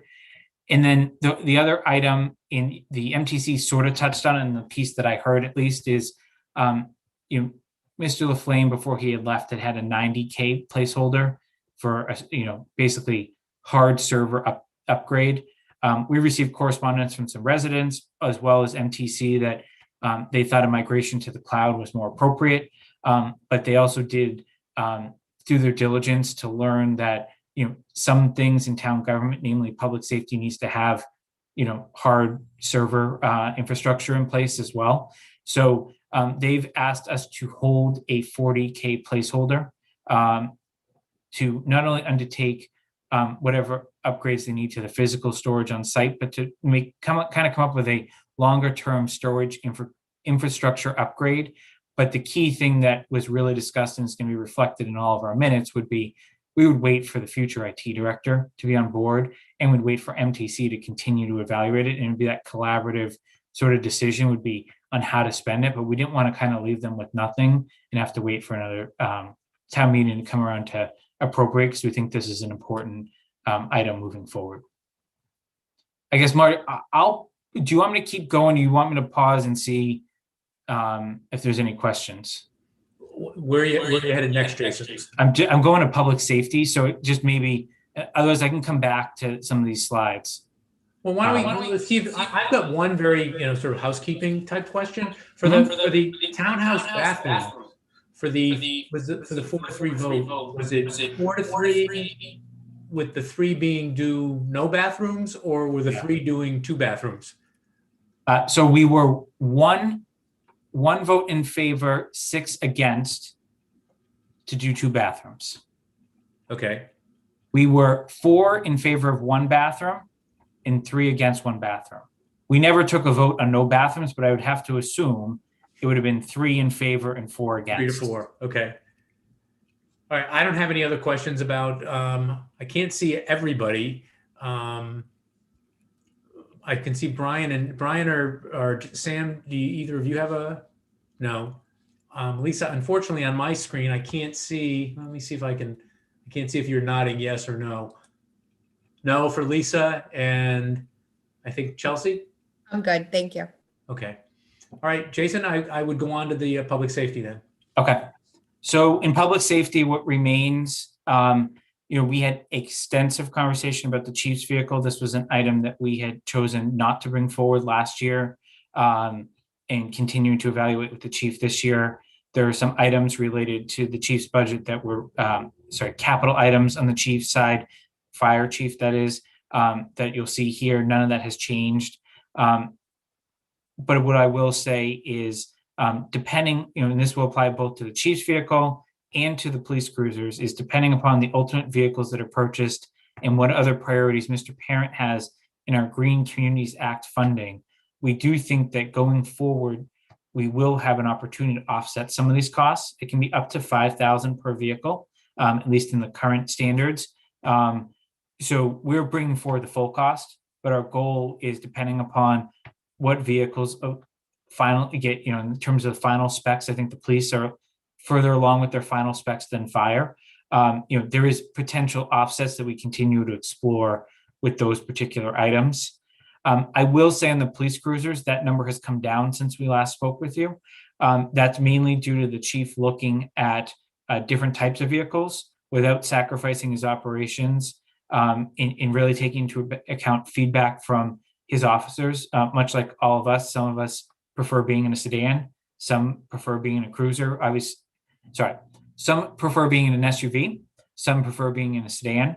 Obviously you do need an SUV to work in inclement weather. So he's trying to balance his fleet between SUV and sedan-like cruisers. There is a difference in the cost, but again, he's moving towards more of a hybrid on his SUVs, which would qualify for the Green Communities funding as it currently is written. Where we really wanted to just focus your attention, and this is new, but it goes to your priorities that you all voted on at the beginning of the year. And it goes with the chief's community assessment that you in standard of cover document that you've probably all read, all 50 pages plus, I'm sure, cover to cover. We do have a water supply issue in town related to not just the neighborhood on the east side of town that borders Framingham, but there are other pockets throughout town, including our main infrastructure. We do have some major highways going through town, and as we read through the chief's document, we invited him back in. He and I, candidly, given our backgrounds, had a lot of offline conversations before bringing it to Capitol of what's the right answer for the town to solve our water supply needs, particularly from a firefighting perspective in all of these areas of town that aren't likely serviced by one pumper showing up at your house in the unfortunate event of a fire. And where we landed was a tanker truck. You'll see these more commonly in towns around us that have no public water supply or limited public water supply. But I would say the trend is quickly turning, just in my own expertise, that towns are looking to have more water supply on their first arrival because of, one, the amount of time it takes to get assistance from mutual aid communities, coupled with the amount of personnel on duty at one time. And we all know what the cost of what additional personnel is. So it's really arming our firefighters with an asset to have more water on an initial arrival, to potentially, obviously, not only save lives, but save property. And Capitol discussed this at great length for any of you that follow our meetings. We did vote 6-1 in favor to bring this forward. We did not vote on a funding source, to be clear. And the only dissenting vote was not about the need, but about whether we should buy something used or not necessarily designed as a tanker truck for fire purposes. It wasn't necessarily a dissent on the concept as a whole. And obviously, any of the members can weigh in when I'm done with the presentation if they want to add to this. But the really important thing is we worked with the chief to make sure that in this FEMA grant cycle, that the town submitted what we call a vehicle acquisition grant for this tanker truck. Who knows whether we'll get it? I'm not going to place any odds out there. But the key is we're trying. And the chief spent a lot of time and effort to put it in, to try to find an alternative funding source before going to the taxpayers. But ultimately, what our vote encompassed was a support for a tanker truck and a support for further discussion around, if town meeting were to approve it, when's the right time for the chief to place the order. Every once in a while, what they call demo units become available, right? So the dealer drove the demo truck around to 10 neighboring fire departments. Now they're ready to sell it. We're not looking to build a custom built truck for the town of Southborough. We're looking to do something that services the needs, that gives the firefighters the right access. So what was encompassed in our vote, in our motion to bring this forward, is if we don't think we're going to be able to fund it through the ambulance fund, and we don't have a placeholder in the general fund from an appropriation perspective, like what's the right time to actually place the order so that when the debt payment actually hits the books of the town, we know we can support it, whether it be through the ambulance fund or whether it be through the general fund. So that also plays into kind of how many grant cycles we would like to see happen before, the order actually takes place. But we do hope to know, at least based on everything I've seen on the FEMA grant cycles, is we would likely know by the end of June whether we get this grant. Yes or no. It'll be a simple yes or no. So, in an optimistic world, we show up at town meeting and we're only funding a match on this, which is usually, I think, usually 5% of 400,000. If we don't show up, then what we need to do is be able to, assuming there's the right level of support, walk the taxpayers through the need and be able to articulate the need for a truck like this, given it is a different view than the town has previously taken on an asset like this. But we think it solves more than one, issue and goal of the department and overall more broadly the town, especially given some of your priorities this year as a board. So I guess I'll pause there on public safety before moving on.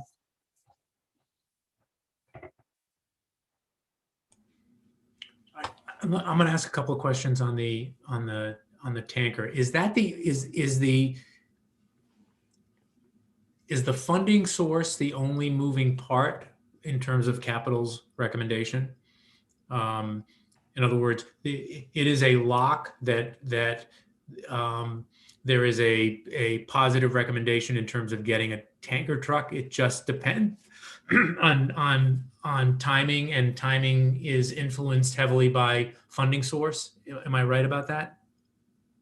Yeah, it's about when's the right time to actually, take delivery on it. Obviously, the need is real. We could use it yesterday, right?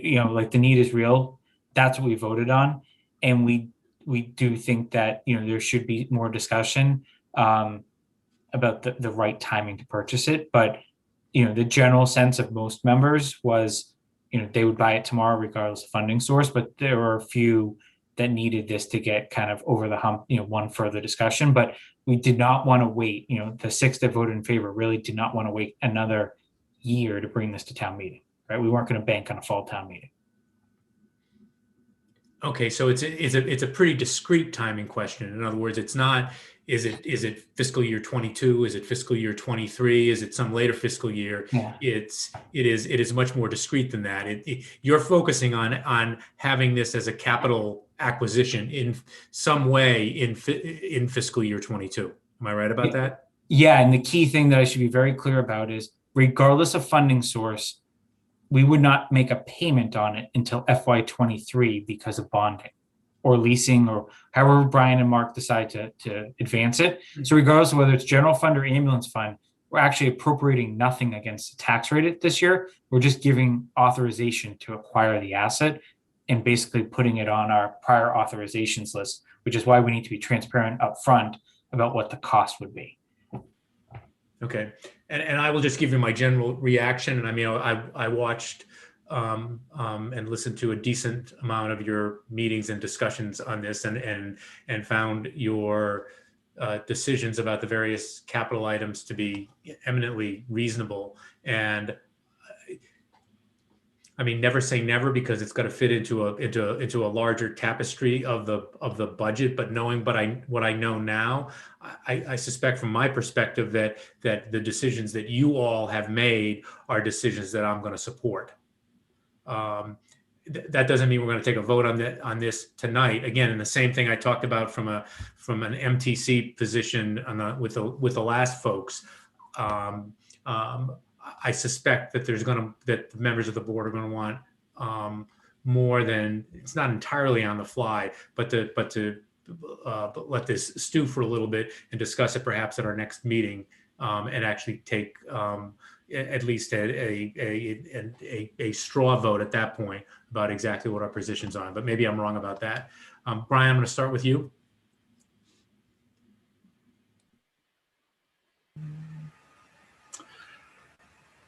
So I've got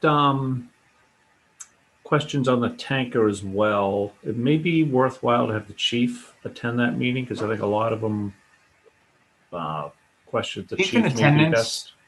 I Pardon can't me? see the participant list, but I saw a lot of department heads when I came in. So And I think the chief is, if you want to ask him some questions now, Brian, or are you thinking along the same lines I am, that we don't want to drill down too deeply on these items tonight, but to make it a separate agenda item for ourselves on the 16th. I think it makes sense to make it a separate agenda item, but just maybe to give a little heads up on where I'm coming from here. This is more of a logistics question. And, you know, the number of staff that are on duty at any given time, the number of personnel that are assigned to a fire truck if a call comes in, number of personnel assigned to an ambulance if a call comes in, and are there personnel to drive the tanker truck if the call would come in? When is the decision made that vehicle needs to be deployed? So I think it's more logistic things. Don't have any questions at all on the need for it, and support the need has been discussed. Right, Mr. Stivers. Thanks. Yeah, I agree that it's worth talking about it in more detail later. I've got a couple of general comments. Again, I've followed the conversations at the Capital Planning Committee. I think they've done a very thorough job on this one. I'm interested, I remain interested, and I've said before that about the possibility of finding a way to get MWRA water over to Pine Hill for firefighting. And I think that's still an interesting possibility, but near term, I think there's enough evidence, and Karen Galligan has provided a map of where in town we don't have good hydrant coverage for firefighting. And I was surprised at the number of places where that occurs. I think from a public safety standpoint, we need to do something in this direction. Sounds like the tanker truck is the right solution to me. So happy to talk more detail about it later. Okay, Ms. Braccio. I'm really not going to say too much, Marty, only because obviously I voted on these items at Capitol, and obviously I supported them all. I will be clear and be on the record, I was one of the 3 that voted against the bathroom. So rest assured, I voted in favor of all these others, though. So I'll leave it at that. Thank you. So you don't get the key to the restroom then? No, I don't. I'm in trouble, Sam. All right, Ms. Malinowski. Just one question on the tanker. If we receive the grant, then we'd be looking for 20,000 for the match. And do you know what the plan for that would be? Would it be to come out of the ambulance fund and it would be as part of the 400,000 and we would appropriate it that way? I think that'd be a really good problem to have. Yeah. I think all parties would figure out what the right funding source would be, whether it's just a general appropriation of 20 or whether it comes from the general fund, whether it comes from current year you won't have to pay it in current year, but I don't know that we need to decide that now. That we'd all be jumping for joy. But we would need to pay for it in FY22, right? Okay, that's it. Thank you. So, Jason, I hope that gives you a lot of what you need or wanted to get out of tonight. I mean, I think reading the room, there's general support and specific support for the particular items. Not surprisingly, I think it makes sense for us to have a more of a drilled down discussion with the chief. Not tonight, but with a specific agenda item at our next March meeting, and we can talk about what we want to put on the agenda for the 16th and whether or not we actually want to. Again, if there's a general sense that we are supporting these capital items, I'm not sure how critical it is that there be a formal vote that we're supporting the capital items. I mean, you've essentially got the framework, and the only reason I say that is because I suspect there's going to be somewhat of an appetite, including with me, to address the budget items with the budget as a whole in one fell swoop. But maybe I'm wrong about that. But does our discussion give you, in terms of these capital items, most, if not all, of what you wanted to get out of tonight? Well, I guess let me finish and then I think there's a few more slides. Just, I don't want to shortchange recreation. They have calendar that's held over from last year. This is a CPA project, but we did vote to support this. And then, Marty, to answer your question before I go into kind of these additional items, I think it's really important for the board, we've put these department heads through quite an inquisition, particularly the fire chief. And in fairness to all of them,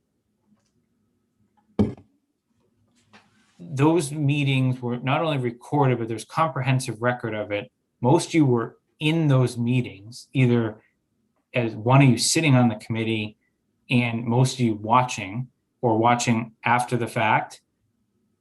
I think we kind of need to, like, if there are specific questions, obviously you should ask them and get answers to them. But I think we owe it to these department heads to understand if there's any items that you're on the fence about so that they can mount, the right support, because otherwise, kind of what I'm sitting here and saying is capital just spent 2 to 3 hours on each one of these items to bring it forward as an appointed committee of your board.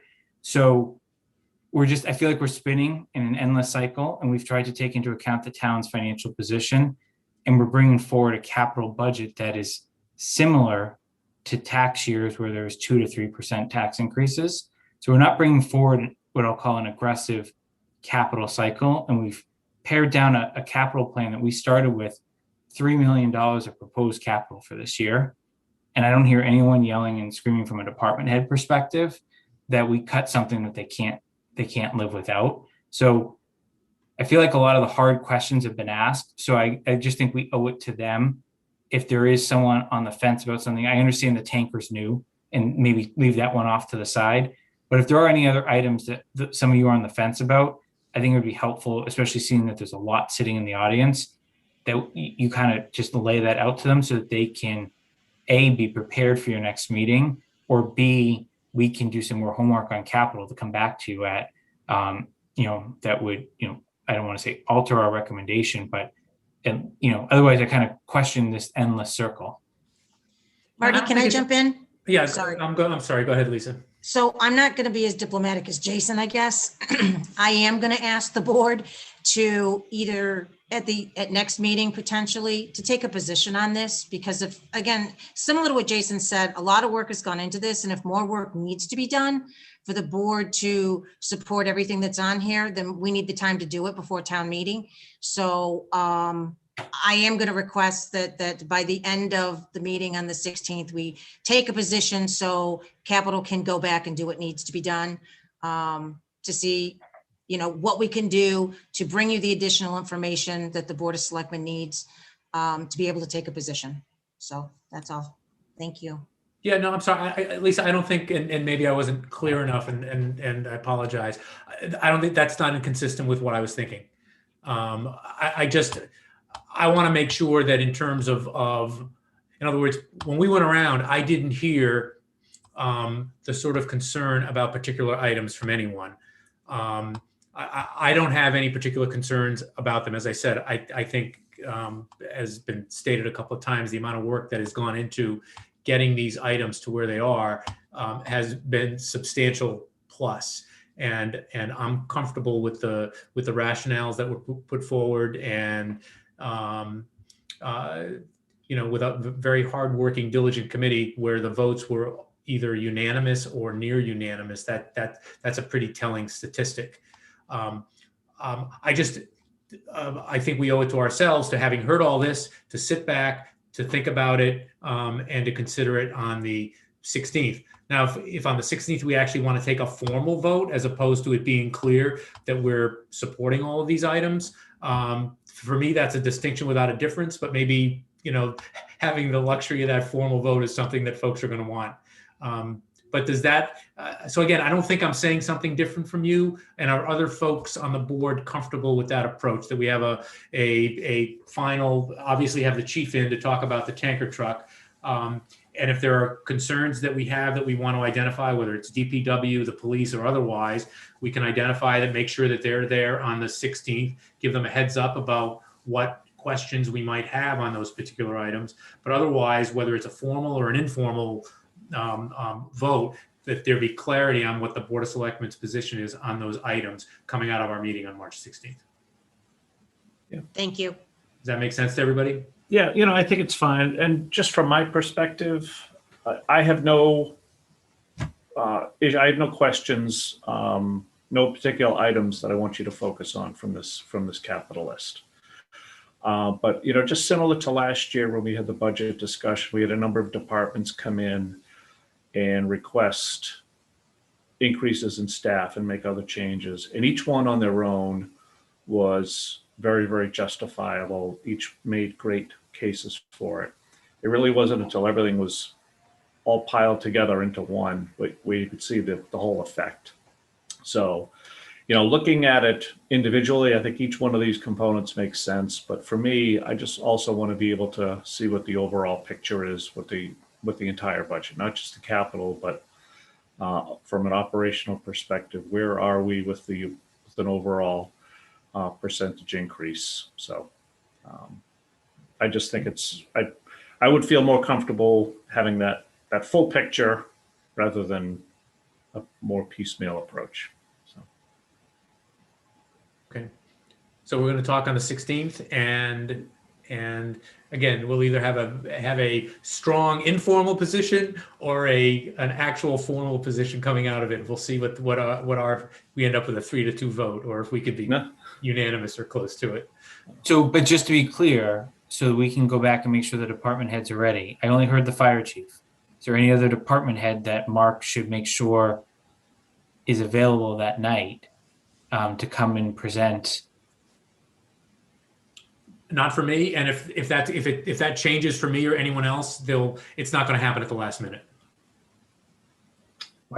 So Jason, I'll just ask you, on the last slide that you had, and maybe you're still going to get back to this, the Newton Street water main, is that something that's going to make its way on, or is that something that is going to be delayed? And if that's the case, perhaps it may be worthwhile to have Karen join. Really good question.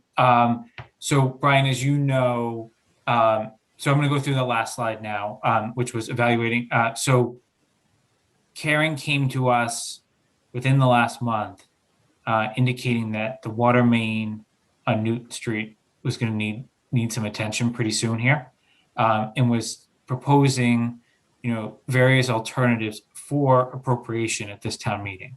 It would obviously take a while to actually get the project underway, engineered, and actually executed. Because of how new it is, we didn't think it was vetted enough to bring forward to all of you. So Karen is coming to our meeting on Monday night to discuss that particular topic. We anticipate to, hopefully be able to take a vote on it. There's really 3 options. Do nothing this year, do an engineering study, or approve the whole thing based on a rough estimate of design and construction. All of this would be from the water fund. So the concern that's been raised to date is, how does this fit into water's capital plan? And how does that impact the water rates? As all of you know, obviously, there was a sizable uptick last year. So wanting to, while it would need to be appropriated at town meeting, the cost would not be borne in your tax bill. It would be borne in your water bill, for anyone that is a water customer. So we are evaluating it, but Brian, I would think that there's going to be a recommendation for something based on where we're at. It's just a matter of whether it's the whole thing or just the engineering, I think, at this point. Yeah, thank you.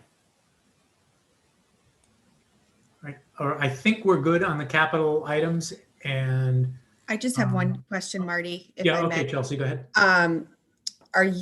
Jason, are you planning on voting on the other CPC articles?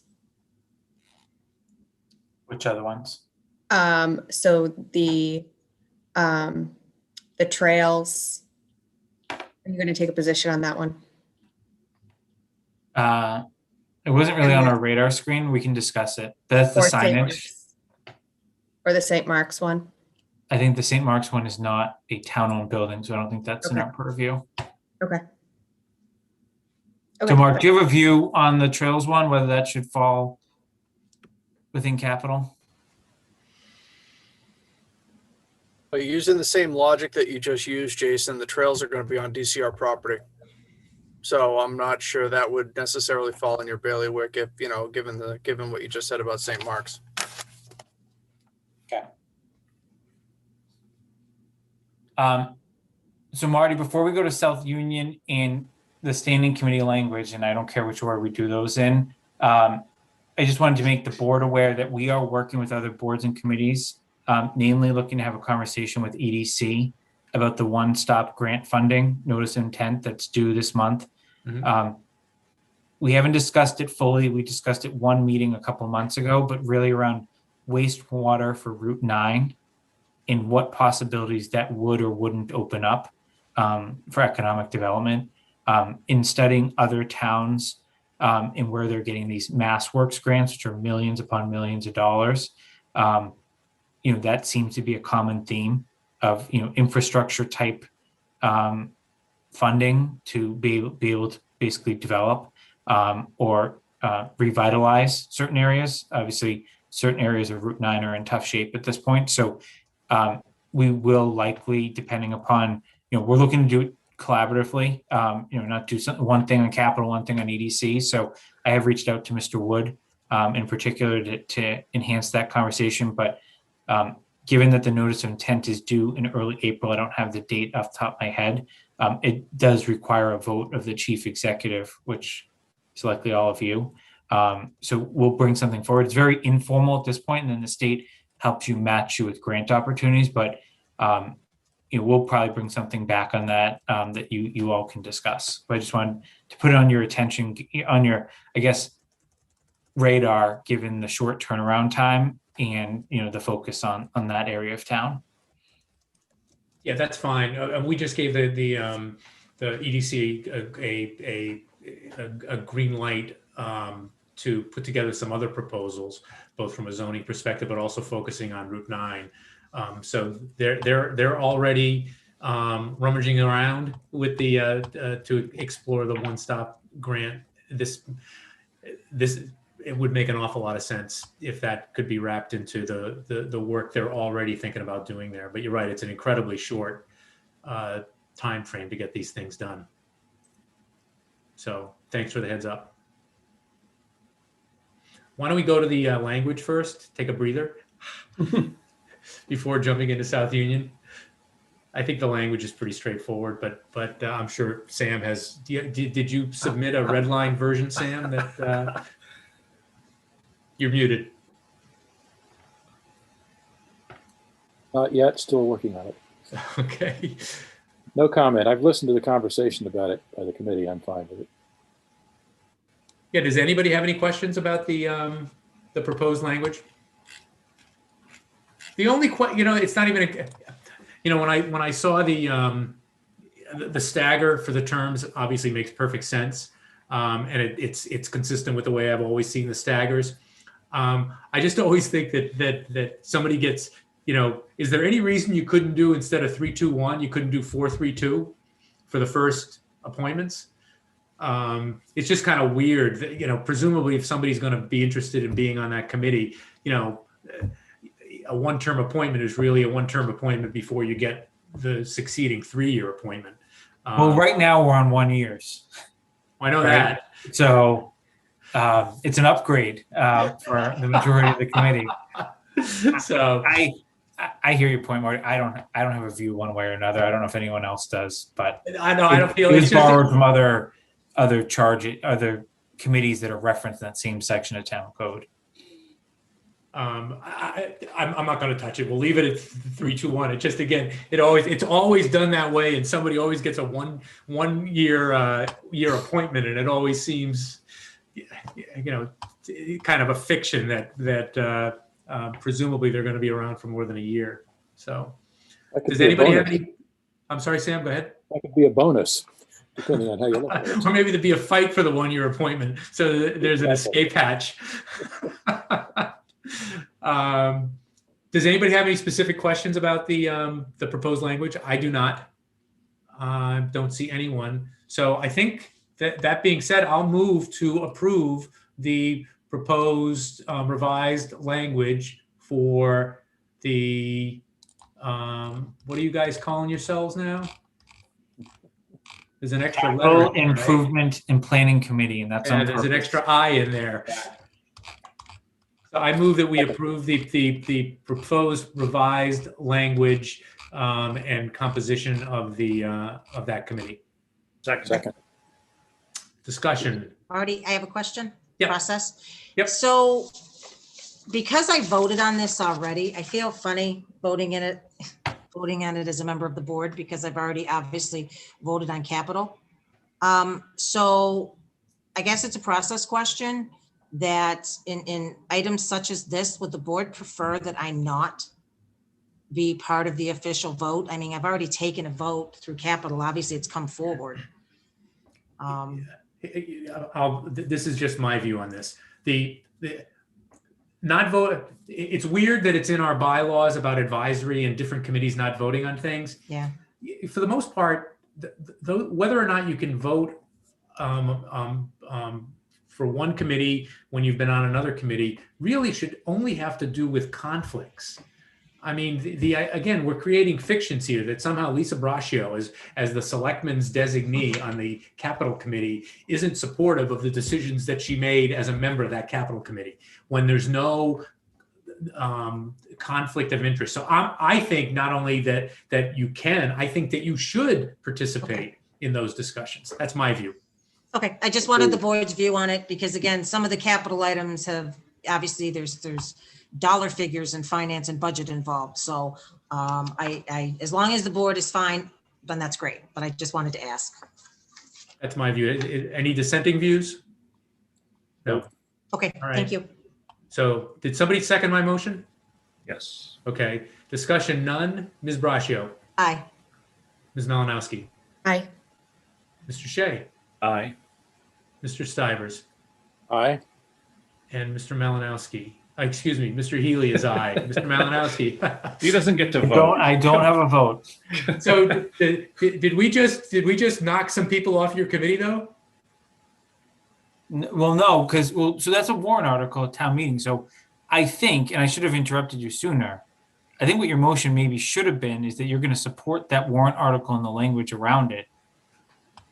Right, I think it's probably pretty clear, but that's essentially what I think your vote just did. That's what I meant. Okay. So no, town meeting has to decide. But we will be knocking people off that are currently on the committee, correct? We have to figure out a plan. Yeah. Okay. But I think we've all agreed we'll figure out the right path forward to make sure both committees are in the right spot. Okay. Moving forward. Okay. Final Capital Committee item is South Union School.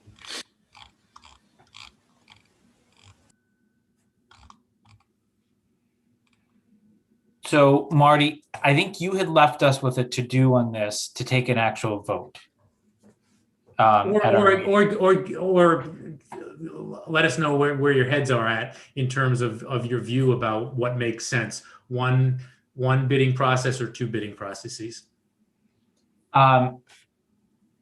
We dodged the facade question, but I did ask Mark to make sure that the correspondence that we had gathered, if you remember when we started this back in August, we went to historical, we went to youth and family services, we went to recreation, and we went to SHOPSI, right? As either potential, obviously, users of that current space and or potential users or interested parties in the future of that parcel. What I made sure was in your packet was the letter we got back from the Historical Commission, specifically related to the facade. But I would say where our committee came out was that you should list it. You can choose how you list it, but the thought was list it now. Don't wait for a town meeting to give you kind of a blanket approval. Obviously, your board can decide if you want to put conditions around it. We talked about some. There was even one motion floated that failed around conditions. But that was the general sense, and I would welcome anyone else. I'm probably oversimplifying it, but that was the general gist of what we discussed at great length in terms of a path forward. So I don't know if anyone else from Capital wants to articulate that anymore, but that was at least my takeaway. Anyone else from Capital want to weigh in? No. Okay. All right. So I agree with you that if it's going to be listed, it should be listed sooner rather than later. And you dodged the facade question. I mean, it's interesting. I guess here is my musing on it.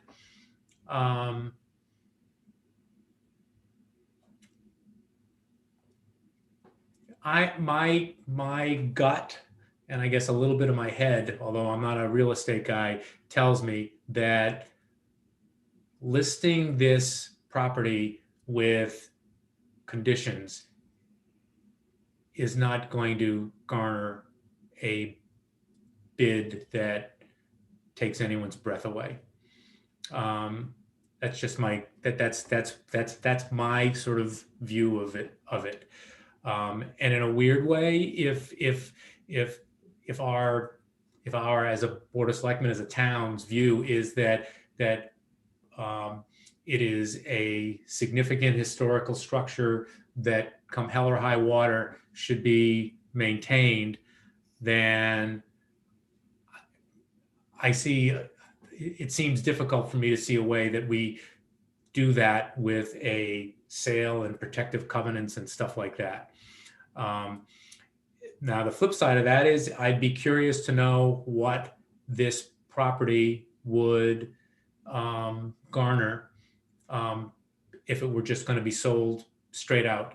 Is it that valuable a piece of property in terms of its location, train station, et cetera, size, uniqueness? There aren't a lot of parcels like this that go on sale in Southborough. So I guess it doesn't commit us to anything. I guess my inclination would be to find out what if this thing were on the market and it would with no conditions, no holes barred, to see what sort of bids we would get in response. That's my view. But that's I think I'm going to start, if I'm going to my right circle, I think I'm starting with you, Mr. Stivers. Get your thoughts.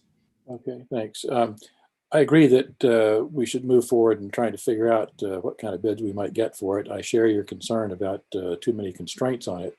I think that at least what I've observed in the past about these kinds of situations is that it is a challenge sometimes to get town meeting support to dispose of physical properties like this. It seems to me that I agree, Marty, it would be interesting to know no conditions, what kind of bid would we get? And I'd also be interested in understanding better what would the bid be if, for example, we required somebody to preserve the facade. I think it would be useful to get some sort of an affordable housing component in here, and maybe a little bit of open space around the boundaries to protect the local neighborhood there in some ways. I think that would help get support at town meetings. So put together some sort of a package or proposal that provides support for a variety of interests here would be sort of plan B.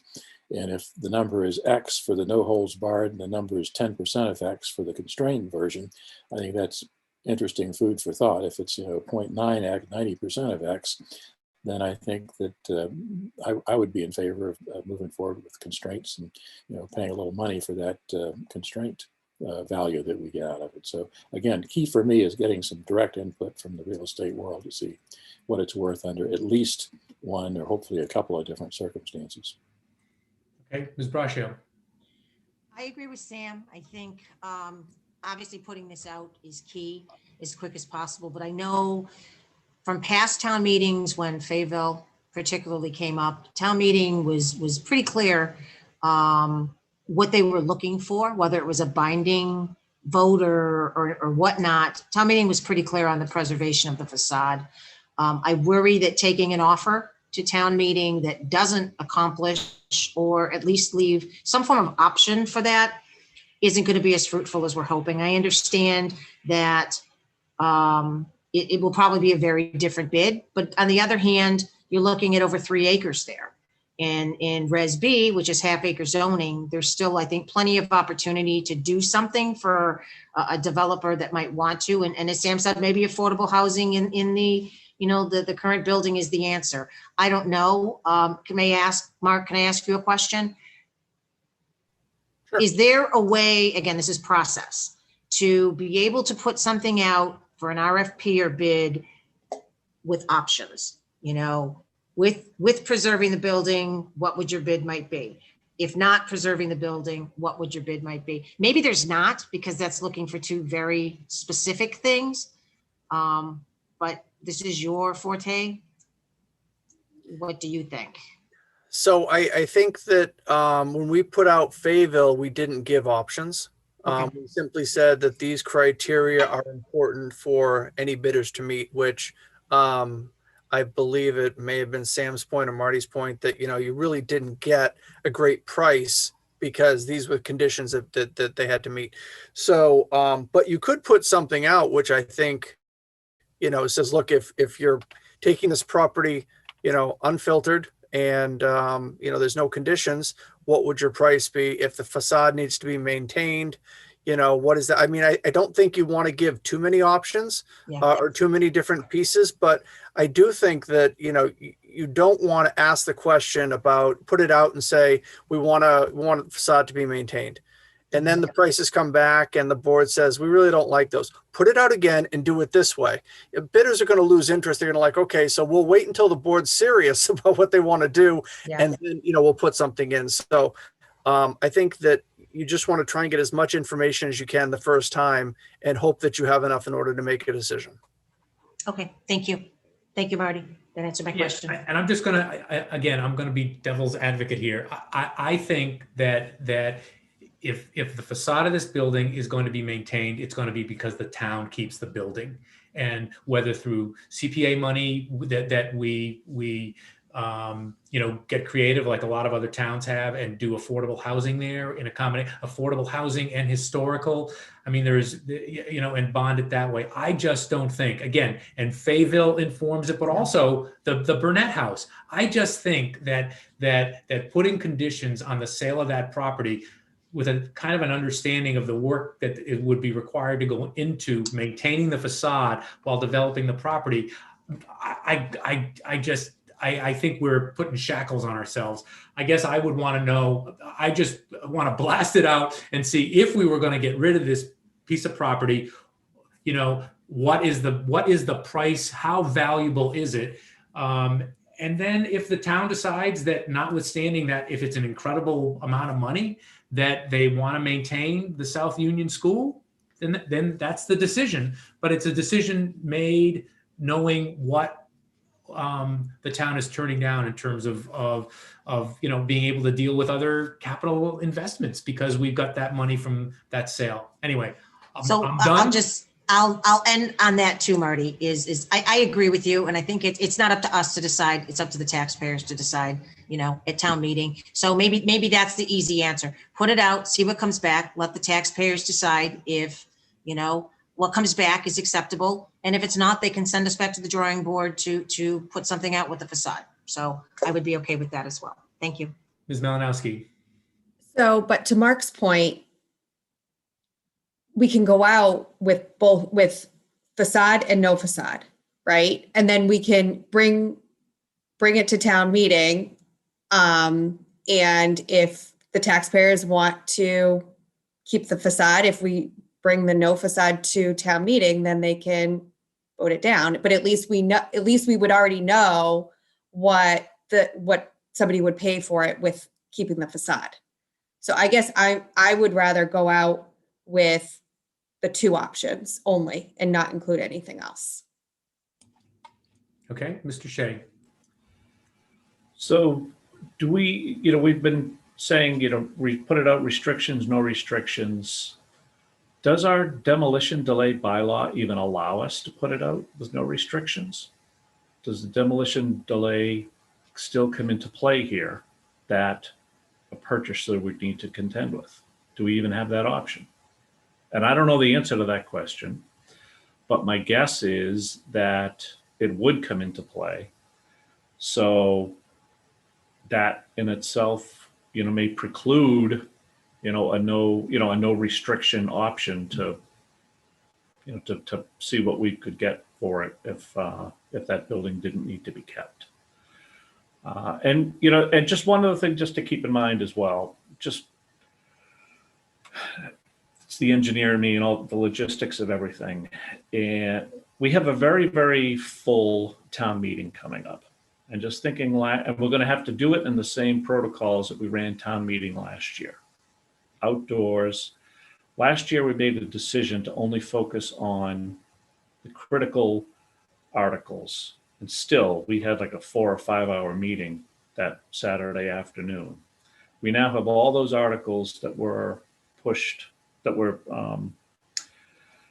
delayed till this town meeting that are currently on the warrant. Either way we go, I think this is going to be a controversial article unto itself. And, is this, I'll just ask, rhetorically, are we asking too much? Is this too much to put on for this upcoming town meeting? Is it worth, again, Jason had mentioned earlier, potential for a fall town meeting, if we're, and others had made comments to hold off on some articles and like the demolition delay modifications itself, delaying those until, we can meet again indoors and have a good presentation on things. Is that really the best time to undertake this? Is it the best time to do it now? So just a couple things that I've been considering since we last talked about this. I guess my response is it depends. It's the answer to most questions. It depends. But is there, well, I mean, it sounds like having, again, sort of taking the temperature that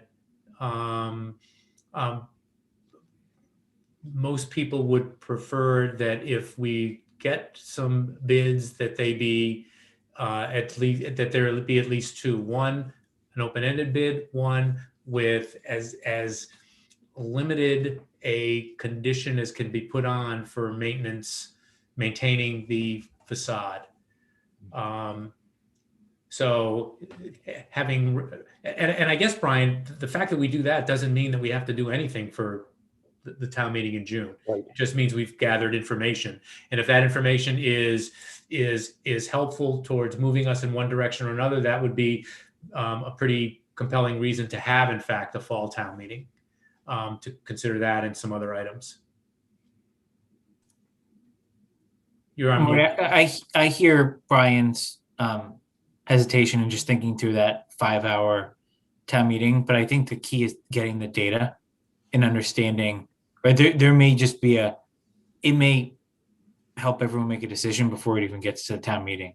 Right? Again, to Mark's point though, it's helpful to have the data, but if we get the data and we don't act on it, then by the time we do go to act on it, because when we did Fayetteville Hall, we had, first time around, I think we had one bid, and that person didn't submit a bid the second time around.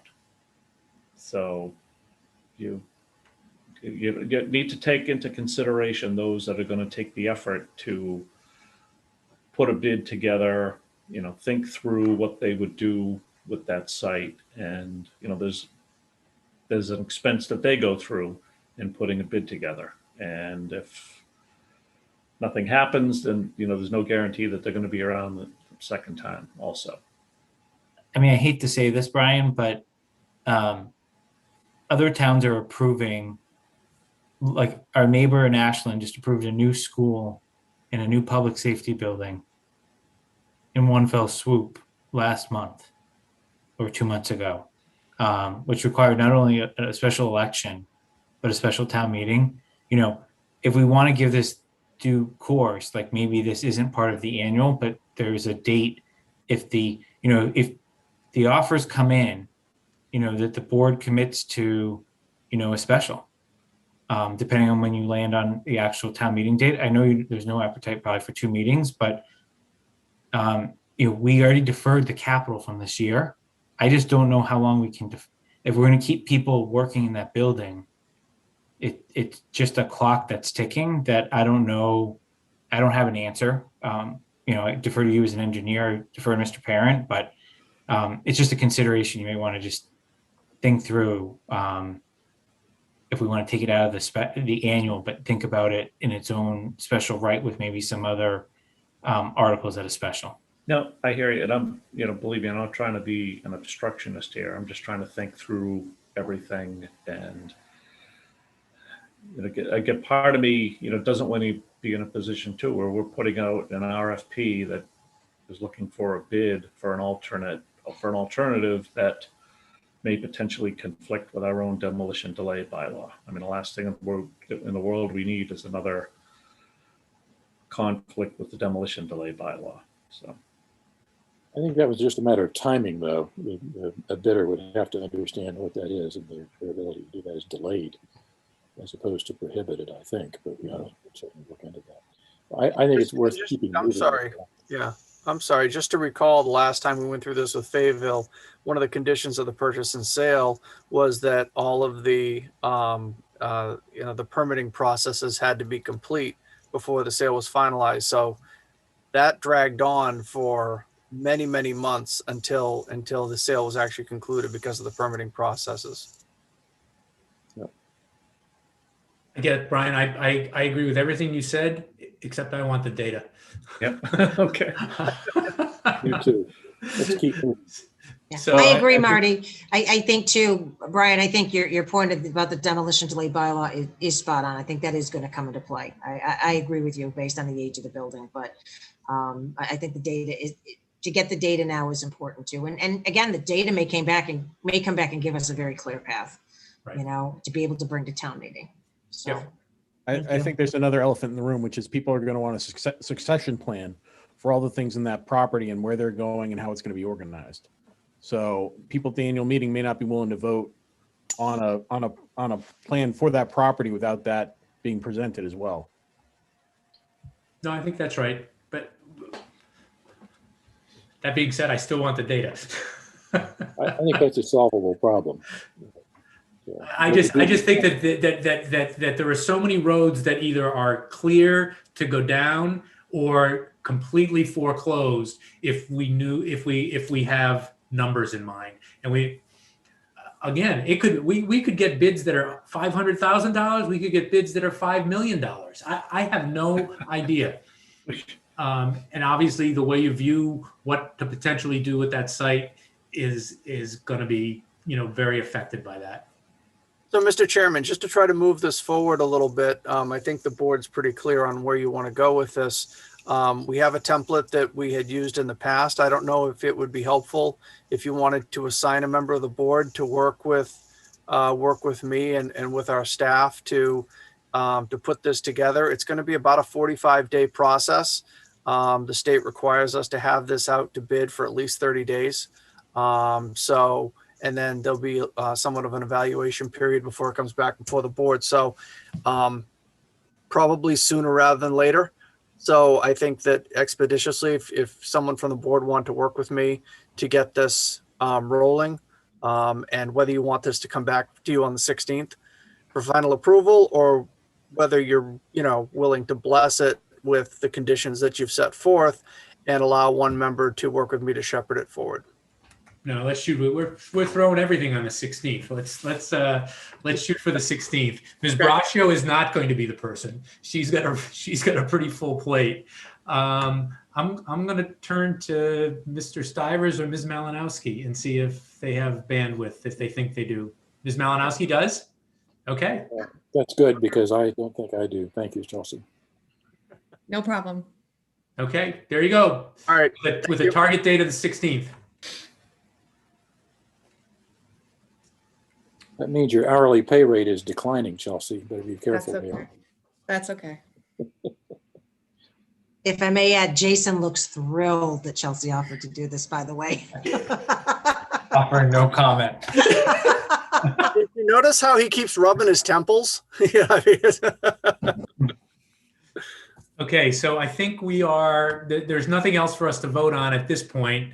Chelsea, you're going to work with Mark and come up with a package, hopefully for us to take a look at on the 16th. And Marty, if I could just throw one more suggestion in there for a third option that I'm offering is a deed restriction not to subdivide the land. Obviously it'd be a lower bid, but Fayetteville didn't have the opportunity for a subdivision, but with 3 acres of land there, you could have somebody put in, 6 or 7 single family houses or a whole, apartment complex in that size of property.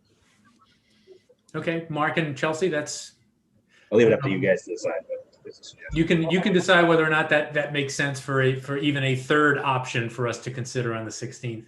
Okay. I thought, Andrew, you were going to say you were going to come up with a leasing arrangement for us. Although an affordable housing rental unit where we can take full credit of it, I think that would be a good one. But I'll leave that out for now. Okay. Jason, I think we are done with you. All right, I just need to make a motion to adjourn the capital planning committee meeting. Okay. Second. Roll call. I'm just gonna Pfaff. Aye. Park. Aye. Palmer. Aye. And Malinowski's aye. Have a good night. Thank you, everyone. Jason, All right. Jason. Hey, thanks to all you folks. Lisa gets to vote. I know, I get to vote, don't I? Oh, sorry, Lisa. But you can't leave. Aye, thank you. Well, you can't leave. Thank you. All right. Good night, everybody. Bye-bye.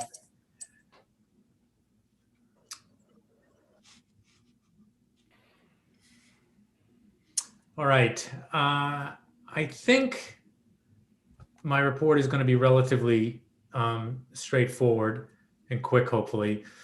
The town committee vacancies, I mean, we dealt with 3 tonight, which was great.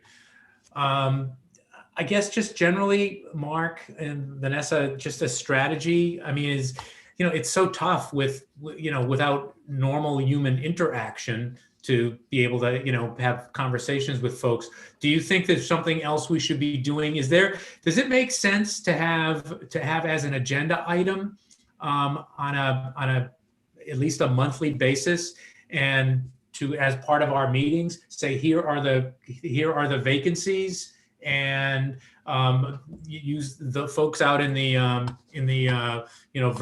virtual sphere can be informed about it, as well as what's going on with Twitter and the like. And I'm happy, obviously, to consider any other options for. I think there are people out there who are interested and would be willing. I get the sense we're not reaching them as well as we could. I do. Marty? I think if we could, go. I'm sorry, Mr. Stivers. Go ahead, Vanessa. I think that could be really quick. It would not take, I think, much time, but I think keeping it on your agenda would just be extra, PR, and maybe reach folks that aren't, maybe paying as much attention to social media or using other channels to get information. Marty? Yeah, Sam. I've suggested previously that the town census I found is a great source. I've used that before. People list their occupations there, most of which are accurate. Some of them are jokes. But for example, when I've been looking for technology people in the past, trying to staff the original MTC, there were something like 500 people who had some sort of technology job title that some of us use to think about potential candidates for that. And so, for example, there are, my favorite topic, grant writers. I've looked, there are actually a handful of people who do grant writing as their occupation there. So if we had a list of the positions that we need to have filled, if there are some that require particular technical or other work experience, that might be an interesting way to identify potential candidates and then reach out to folks and say, this position is available, are you interested, kind of thing. So maybe targeted outreach like that could be an effective way for some committees at least. So what are these? Are you went through the census forms? Yeah, I got an Excel dump from Jim Haggerty of the census. It's a street listing, yeah, and it lists the occupation. Oh, okay. Yeah. Yeah. Can I offer? Sorry, Sam. People list job functions like Grand Exalted Wizard and that kind of stuff, but there aren't too many of those. But most of them are accurate and have been a great source of talent, if you will. So. Okay. Can I expand on that a little too? So we've had a really good success the last times we've focused on a specific committee and what they're specifically looking for. So maybe instead of doing a whole listing at the beginning of a meeting, maybe each meeting we can pick a committee and just go down the list. You know, we would pick 2 committees a month and just do something specific where we've had such good luck. I mean, how many people applied, Vanessa or Mark, for the scholarship committee? Was there more than just the 3, or was there others? I think that may have been it. There might have been one other person that had multiple interests. Okay. But that was a primary list. And, you know, I think one other thing we've done on occasion in the past, not for a few years now, is do an insert in the tax bill. You know, we can only do that, of course, a few times a year. But doing, you know, just adding one sheet to the tax bill, you know, should not change the postage, you know, the Brian budgets for that. So I think there's a few other opportunities. Of course, we haven't been able to have the volunteer recognition luncheon or breakfast, I know. you know, that we did in the past. We've picked up new people, you know, on other committees that way as well. So I think maybe doing a little bit more PR, and sometimes people will call the selectman's office and say, oh, I'm interested in this committee, but I don't really know exactly what they do. I don't know when they meet, if that's a night I could attend. So maybe a little bit more, as you say, Lisa, you know, focused explanation of what these committees do that do have current vacancies would be helpful. Okay, I see Chelsea wants to say something. So Yeah, I'll go ahead, stop. Chelsea. So 2 things. I've been doing a lot of outreach to parents on opportunities that are available. And I've gotten some good feedback and some people have applied. So I think that's working. My other comment though is I think some of our boards and committees have constraints where, like for CPC, for example, the 2 openings that we have right now have to be a housing authority member and an open space member. So if somebody applies for CPC, but they're not on one of those 2, we can't appoint them. So I think we've constrained ourselves on some of these to not maybe have as many citizens at large because there's vacancies, but then you have to also be on another committee. I think the only one, the scholarship, we just went to 5, so we have 2 more seats on that one. The golf committee needs some. The rec committee needs 1, or rec commission. But I don't think that there's really a lot of other opportunity except if you're on another committee. So like open space has one, and then the housing authority is an elected position. So I don't, you know, if you go through the list, it looks like there's a lot of vacancies, but in reality, it's not as many, I think, as we think. Okay, that's interesting. Okay. Well, why don't we, Lisa, I like your idea of you know, boring it in on 1 or 2. So maybe the golf, and we don't have to decide tonight, but why don't we try that as a first? And then the final thing is, you know, we've had a number of folks who have volunteered who, you know, as part of their first intro saying, I'm new to town. I mean, you know, that would be a good thing to do when we get, I don't know, when somebody registers to vote, or, you know, when it comes through the assessor's office or whatever, to, you know, have come from the Board of Selectmen or whoever the appointing authority is, a welcome to Southborough, here's the volunteer list. Anyway, a little bit longer term than this, but why don't we plan on thinking about what to put on the agenda for, again, the 16th, and we'll give it a first go with 1 or 2 committees. Okay. The second thing is, I guess, Mark, the scheduling of joint meetings with Capital. Well, God, we just had our joint meeting with Capital, really, and with advisory. I've had some back and forth with Kathy Cook, the advisory chair.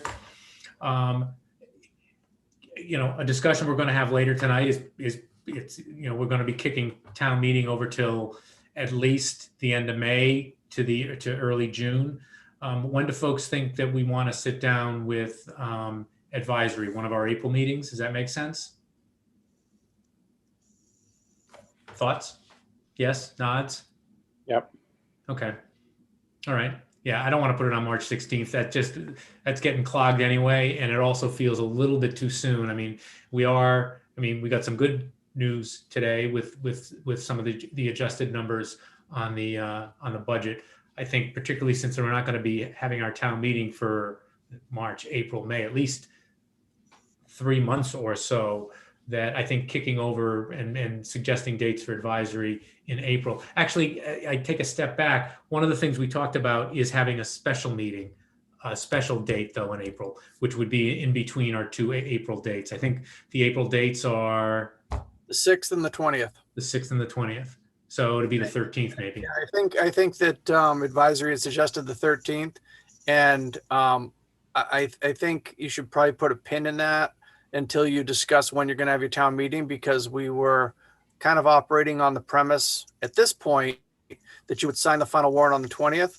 And I know that this board has had a fondness for long meetings, but I'm not sure that you can have a consensus with advisory, depending on what's on the agenda, and I don't know what'll be on the budget to-do list at that point, but to have a consensus that you can reach in one night so that you could close everything up and get it ready for you to sign off on the 20th. So depending on when you set town meeting, that date may or may not work. But like I said, I think we should revisit that discussion after you set the town meeting date. Okay. I mean, what the other thing we could, fair enough. I've always wondered what was magical about April 20th, but anyway, that's just. It's your last meeting. It's your last meeting in April. And if you're looking at having a town meeting, say the 3rd week of May or near the end of May, we'll need time to do motions. We'll need time to get the warrant printed. There may be some outreach. Okay. I don't think you want to do it right on top of it. So. Yeah. Okay. All right. And then the downtown initiative update, it's a very quick update. There's a meeting tomorrow morning with interested parties to try to thrash through some of the details and questions that came out of a planning board meeting last week. Is that about the right recap, Lisa? Yeah, okay. So to be continued. That is all for me. Members reports. Ms. Braccio, anything? No. Ms. Malinowski? Just one thing. Youth and Family Services has put out a survey to do a community assessment for needs. So if everybody could go on there and take that assessment, it should take less than 10 minutes. That would be great. Okay, Mr. Shea. Just a quick summary on office hours from last week. Karen Wheeler from town joined to advocate for creating a climate/sustainability committee. She had then forwarded information. Marty, had you resent that along to Mark?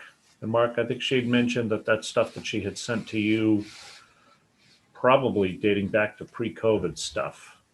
So, understandably that was secondary to dealing with COVID at the time, but that's something that she's interested in the town forming. And let's see, representatives from EDC were there just to touch base on the public hearing that had been held the night before.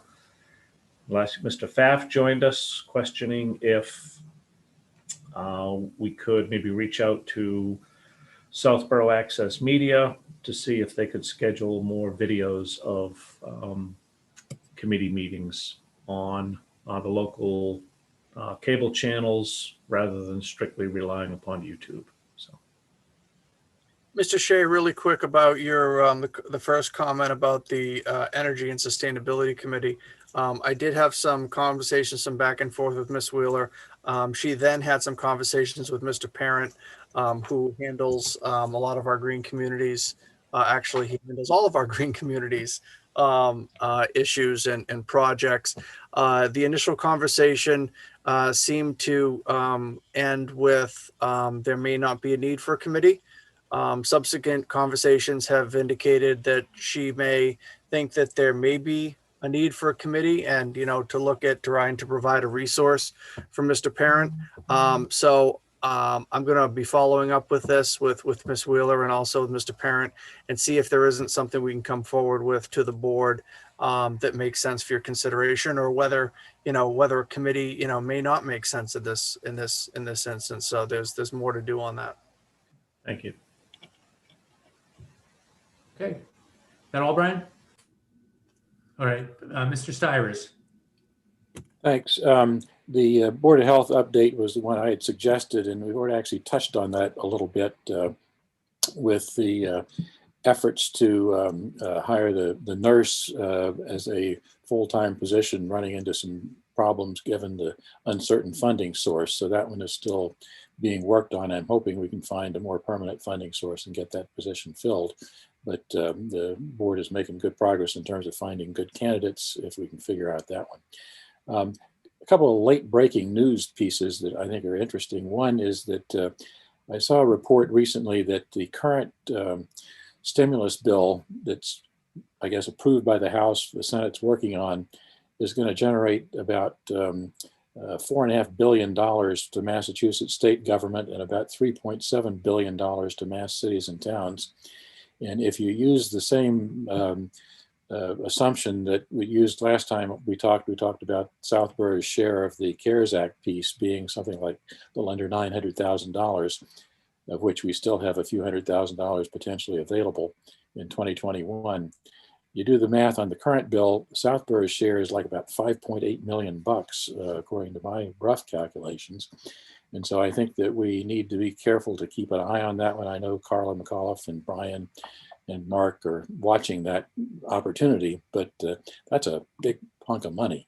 And I gotta believe there's some things that we can do creatively within the regulations to find ways to generate projects, et cetera, for that money. So again, it's not finalized yet, but that's not part of the controversial part of that particular bill. I think people expect that that money is going to survive the final vote here and the presidential sign off on it. So again, something worth watching very carefully and figuring out how we can take advantage of that kind of funding going forward.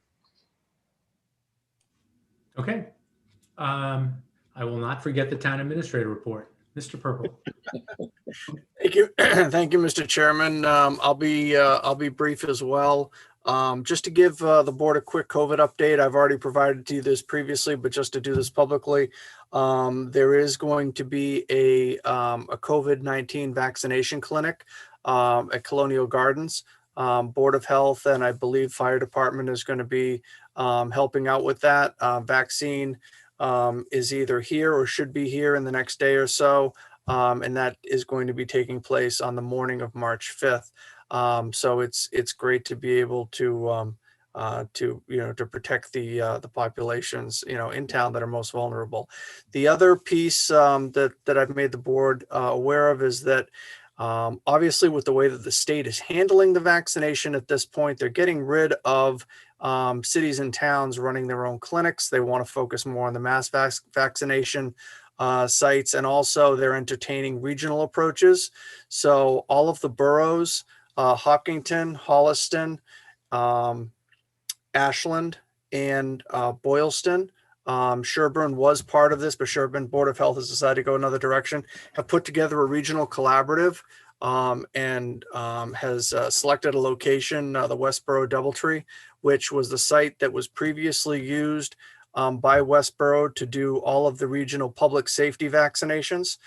So it's a tested site. The owner is willing to continue working with the group to do that. We have put in an application to the state. I've been in touch with Representative Dykema, and initial conversations with DPH have been that they may put us on a waiting list simply because we're too close to other mass vaccination sites. I think the one that popped up in Marlboro, even though it's a mini mass vaccination site, I think is problematic, and the one at Worcester State may be problematic as well. So we're continuing those conversations. I do want to thank Representative Dykema. She did a great letter and got the rest of the, there was a total of 10 representative and senators who signed on from the region to push this bill. Conversations are still going on with DPH. I think that when more vaccine becomes available, I think that some of these regionals will will get approved. And I hope that that we get approved before then. So we're making a legislative push with DPH to see if that can happen. One other COVID-related item, I've been having some discussions with Dr. Alker as well as Chief Achilles.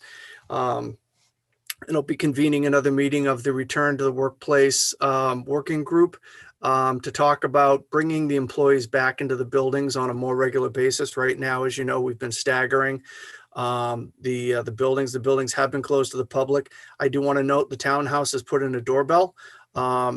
I had attributed that to Miss Berry, but Miss Berry said, nope, that was all Mrs. Hale. I'll be honest with you, people are using the doorbell and people are coming in. We're keeping track of the people that are coming in on the sign-up sheets, and it's been very orderly. It's working well, but if we continue down the road we are, I think, I'd like to focus on bringing employees back, and starting to get people back in the building more regularly, beginning in April. And I just wanted to mention that to the board just to see, if there was any outright pushback from the board to start to begin that process. Nope. Done here. Okay. And the one other thing, the last thing I'll mention that was just sent to me moments ago is every year Youth and Family Services, they have their Unplugged day. It's usually a meeting day, so that when we normally have meetings and that you don't have no meetings are scheduled, and people can spend time with their families, even though that's what we've been doing a lot of over the last 11 months. But the Youth and Family Unplugged is scheduled for this Friday and Saturday. Not a lot of meetings are scheduled, but I think that the intent is the same that people should take those times and those evenings and that to try to spend time unplugging from things and just spending time with family. That's all I've got, Mr. Chairman. All right. Item 5, consent agenda. We've already dealt with E, F, and G. So are there any holes on A through D? A. B and C. All right. I'll have to hold B as well. I'll need to recuse again for that. On B, you said, Brian? B, correct. B. Okay. All right. So, all right. Well, let's just march through them one by one. Then they're all going to be dealt with. So the open minutes. That was you, Chelsea. Yes, just one minor change on page 3, the third paragraph, and under the forum section, it should just say read the question instead of exactly what it said. I think question was just misspelled. Okay. Okay, that was it. All right. With that correction, I move to approve the open session minutes of February 16th, 2021. Second. Discussion none. Ms. Braccio. Aye. Ms. Malinowski. Aye. Mr. Shea. Aye. Mr. Stivers. Aye. Mr. Healy is aye. That is approved. The wastewater study, Mr. Shea is recusing, and I think you held it, Mr. Stivers? I had a question about that. Yeah, we got 2 bids on that one, and has there been a recommendation for that, or? I can answer that, Marty, if you'd like. Yeah, go ahead. I Lisa. was the one that held it from the last time. So EDC at their last meeting took a vote to support the bid that the consultant had recommended, the Weston and Sampson, I believe, feasibility study. They did take a vote to support that at a meeting last Thursday, I believe it was, Sam. So there is no letter of recommendation in here. I was looking for that too, so I did reach out to John and ask, and he said that they had supported it. Yeah, that was the one that I thought was a little stronger than the other one too, so that's fine. Thanks. And I did reach out to Miss Galligan to have the conversation. She's familiar with both Ty and Bond and Weston and Sampson. We've never done work with either one of them, but both of them are good, reputable firms. I'm sure either one of them could do a good job. And, she would be fine with the recommendation as presented. Okay, any additional thoughts, comments, questions? All right, then I'll move to award the bid for the wastewater study under the EEA grant as recommended. Okay. Second by Ms. Malinowski. Discussion, none. Ms. Braccio. Aye. Ms. Malinowski. Aye. Mr. Shea. Recuse. Oh, that's right. You're recused. Mr. Stivers. Aye. Mr. Healy is aye. 4-0 awarded, approved, and Mr. Shea recusing. The recreation lighting projects. Yeah, I'd held that one. I'm curious about the low bid on that one. Is there a recommendation or some context for this one? Mr. Chairman, I would, Mr. Davis is with us. I would bring him in and he can speak to that. Okay. Hello, Tim. How are you? Hello. Good evening. How you guys doing? Good. Having I always fun. like the guitars in the background. So we opened bids last Friday for the projects. So the one in front of you has to do with the baseball field down at Mooney. The low bidder did come in, Systems Electrical. Our architect was familiar with them. We started kind of the vetting process right away in hopes to push this to tonight. So the request tonight is for the board to accept the bid from Systems Electrical for $92,099 for the installation project of the lighting at Mooney. Do we have an understanding of why they are so much lower than the others? Is that something that we should not be somewhat concerned about?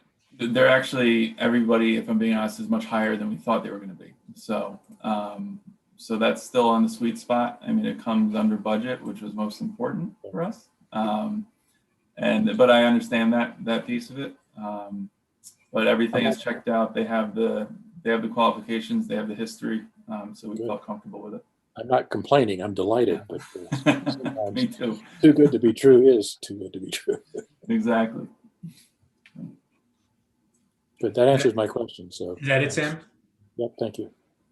Can I just ask a question while we have Tim, Marty? Sure. So it kind of piggybacks on what Sam said and the disparity in the quotes that came in. I was kind of taken aback. I mean, $100,000 difference. And again, you probably have more experience in this than I, Tim, in bidding out these projects. Is this the norm for the bids to come in so very far apart and so different?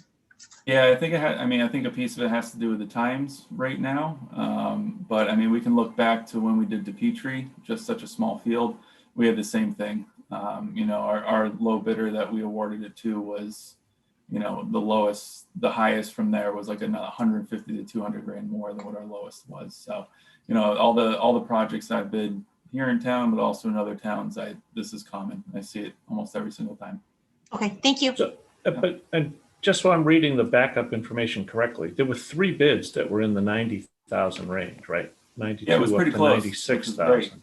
So there were 3 that were very close, and you know, 2 that were at least double that, and 1 not double but higher. So it's not as though this was the sole outlier at that low range. There were 2 others less than 100,000 as well. Correct. Yeah. And sometimes, Mr. Shea, I think, you know, you probably see this in your world. You know, some people may have, you know, they may have enough work, but you know what? I'm going to throw a bid in, and you know, I'll put in a high number, and if I get it, I get it. Then it's worth my time. But it's not that they're necessarily trying to be competitive. Yeah, the most important thing is if it's a reputable company, people know them as a reputable company, then that gives me peace of mind. Yeah. Okay. So no more questions. So, all right, I will move to award the bid for the recreation lighting projects as recommended by Recreation. Second. Seconded by Ms. Malinowski. Discussion, none. Ms. Braccio. Aye. Ms. Malinowski. Aye. Mr. Shea. Aye. Mr. Stivers. Aye. Mr. Healy is aye. You got your award, Tim. Excellent. We'll We'll get get started. Thank you very much. Thank you, Tim. All right, I'm going to take a quick, there was a questions by Mr. Miller about the reference to the meeting tomorrow relating to the downtown district. That is not a publicly noticed meeting. It's a working group meeting. It's not a meeting of any particular committee. So it's not an open to the public meeting, correct, Lisa? I mean, we're not doing it on Zoom or anything, right? The public. It's not a public meeting. It's just a working session meeting based on the suggestion of the consultants, because there was some minor technical issues, I guess you could say, in the public forum, and the document that was displayed in the public forum that the public hearing, that document is still visible to the public. It's just answering a couple of the questions in a more technical nature. And that the questions will be brought back to the public hearing. It's not that the public is being left out. It's just offering a little bit of clarity offline with members of just a couple committees. EDC is one. And there's no quorum of any of these issues, so it shouldn't be an open meeting law at all. Yeah. But the information will be brought back and shared at the public hearing. Yes. All right. Again, it's an attempt to streamline the process for purposes of the public meetings. Involving, getting the attorney involved, who is the zoning expert, and the consultant. So hopefully that answers Mr. Miller's question. All right. Item D, consent item D. No, that's the next one. I'll move to accept the donation totaling $200 for the fire department ambulance fund. Second. Second. Seconded by Mr. Shea. I think you got there first. Discussion none. Ms. Braccio. Aye. Ms. Malinowski. Aye. Mr. Shea. Aye. Mr. Stivers. Aye. And Mr. Healy is aye. That takes care of the consent agenda. We are on to scheduling of annual town meeting. And where are our participants? Mr. Semino and Mr. Hegarty. All right. I think we need to bring the both of them over.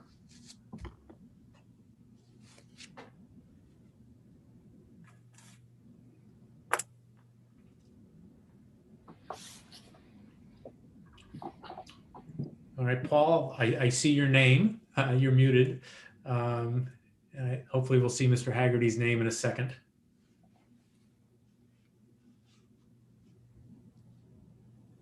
It looks like he disappeared from Zoom. Oh, there he is. Good. All right. Paul, good evening. How are you? Hey, good, Marty. Good, everybody. How are you? And Jim, you're muted, but hello, Mr. Haggerty. Hello. All right, let me set the table a little bit. I think you are hopefully aware of the discussion we had last week about the legal bases for setting, scheduling, continuing town meeting. And it's interesting because I think I had certainly forgotten, I think everyone had forgotten that last year things were normal up through the middle of March. And we had actually set a date for town meeting, which is why the statutory provision kicked in. Once we had set it, we lost any control over the setting of the date, and it passed to the town moderator, Mr. Semino. This year, with help from Representative Dykma, the Attorney General's office, Mr. Cipriano, and our own sort of digging around, I think we're pretty comfortable with the statutory basis being that, since notwithstanding our town bylaw, that the Board of Selectmen has the ability to set a date for town meeting at least up to and including June 30th. So I guess the first thing I'll say is, Mr. Haggerty or Mr. Semino, do you disagree with anything I just said? I do not. I don't disagree. It would still be a sort of a one-time thing. In other words, you set whatever date you set, and then at that point the process reverts to what we knew from last year. Absolutely. No, you're right. That's a supplement to what I said, but that fills it out. You're correct. So with that, our intention is tonight to set a date, presumably other than March 20th, for our annual town meeting. And obviously we're going to have some discussion about that, but wanted to give you an opportunity to weigh in on what sort of pluses and minuses we should think about obviously, I think the parameters are sometime from the middle of May until sometime to the middle of June. I mean, I think that's I don't think anybody disagrees with that. That's the time frame we're looking at for rescheduling that. Yeah, I don't see anybody shaking their head. So thoughts, start with you, Mr. Haggerty, who's going to be the logistics guy on all this. Okay, well, there are a couple of weekends in that time frame that we can't use. So let's just, cross those off to begin. If we stay with the town election scheduled for May 11, and we have to assume with 42 warrant articles, there's an excellent chance that this will be a 2-day town meeting. So let's assume that we go a Saturday to Sunday or Sunday as a fallback for that Saturday. Then we can't hold a town meeting on May the 8th, May 8 and 9. Other than that, for the month of May, we're fine. Then when we get into June, because again, assuming with 42 articles, we have to assume we're going to be potentially a Saturday and a Sunday, or if we pick a Saturday and it's rainy, we go to a Sunday. Given that the Algonquin High School graduation is on Sunday, June the 6th, we wouldn't want to do that weekend of June 5 to June 6. Other than that, I don't see any conflicts on the schedule that would preclude you from choosing any other weekends. Okay. Jim, do we know when the last day of school is? I don't Or have Chelsea, that. you might know. Yeah, it's June, right now it's June 18th. So, there might be an exodus come the 19th. People are cooped up from COVID. So, I mean, we may want to take that into consideration as well. Okay. And 20th or Juneteenth and Father's Day. So that might not be perfect either, frankly. If I might, Marty.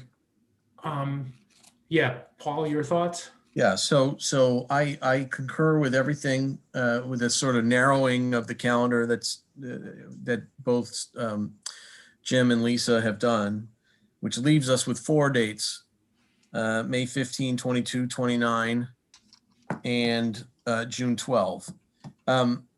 I've always been of the mind that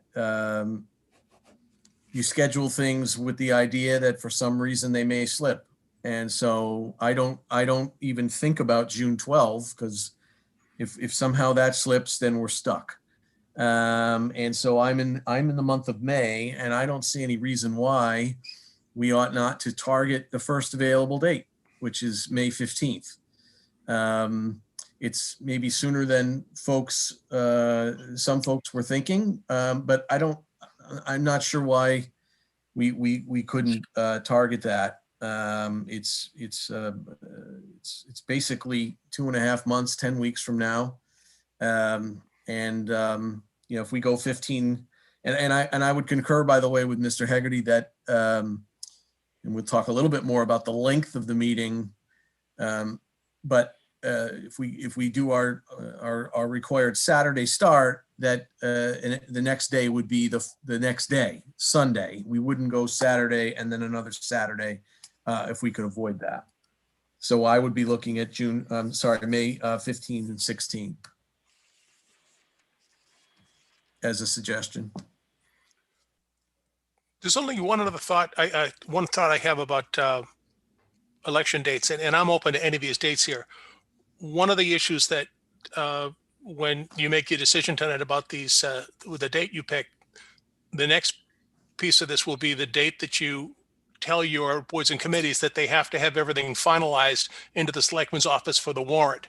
So the further you push that out, the more time you give for these issues like the SAP. You talked about adding a potential position and these other issues. So if we go with Paul's suggestion of that day in May, just for discussion purposes, if you chose that date, what would be the last date that the documents would have to be presented to the selectman's office to start the meeting? I'm just trying to, figure out what that means. So let's assume you went with May 15. What would that translate for documents to the selectman's office?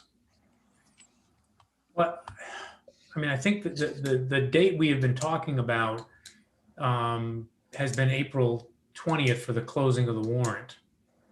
So, Mark, this is, I guess, this is a logistical. What's the term? From the closing of the warrant? I've got to think that the 15th is from the 20th is sufficient turnaround time. It should be. I think that the printing of the warrant can happen a lot quicker. We'll need to make sure we have everything. Sometimes when the board signs the final warrant, you've got everything in there, but you don't have the budget all formatted and everything. I think that when we give it to you on the 20th, you're going to have everything formatted, everything ready to go, so we can send that to the printer in the next day or so. So I think that you still could hold things for the 20th, which means that, we're probably going to need things in the week before the meeting just to try to get everything ready for you. So it's going to be right around that 12/13, when we'll have to have everything due, which may push any reconciliation meeting with advisory closer to your first meeting in April of the 6th. Okay, I guess my thoughts, May 15th sounds early to me. And it's sort of interesting, Jim, you said that the dates go, first of all, I think that May 29th is out, isn't it?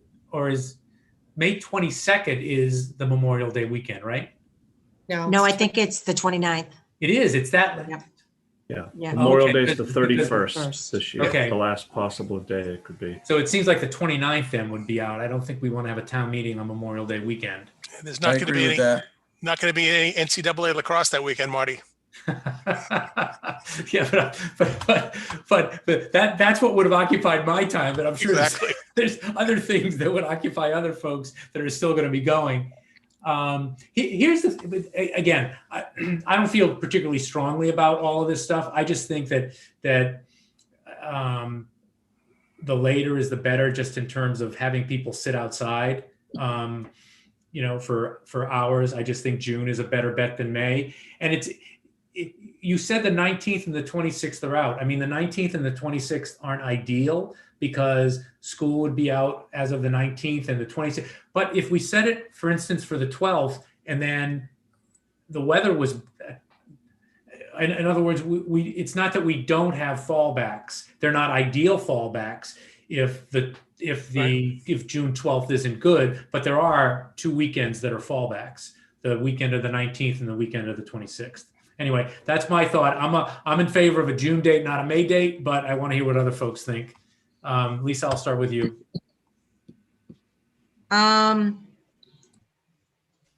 would like to push it off till June. I understand Paul's reasoning on setting the date, and if it was in May, I would suggest the 22nd. I think with the COVID vaccines going on, I think a week may make a big difference. I think June is, I think Sam said, the 13th is Father's Day.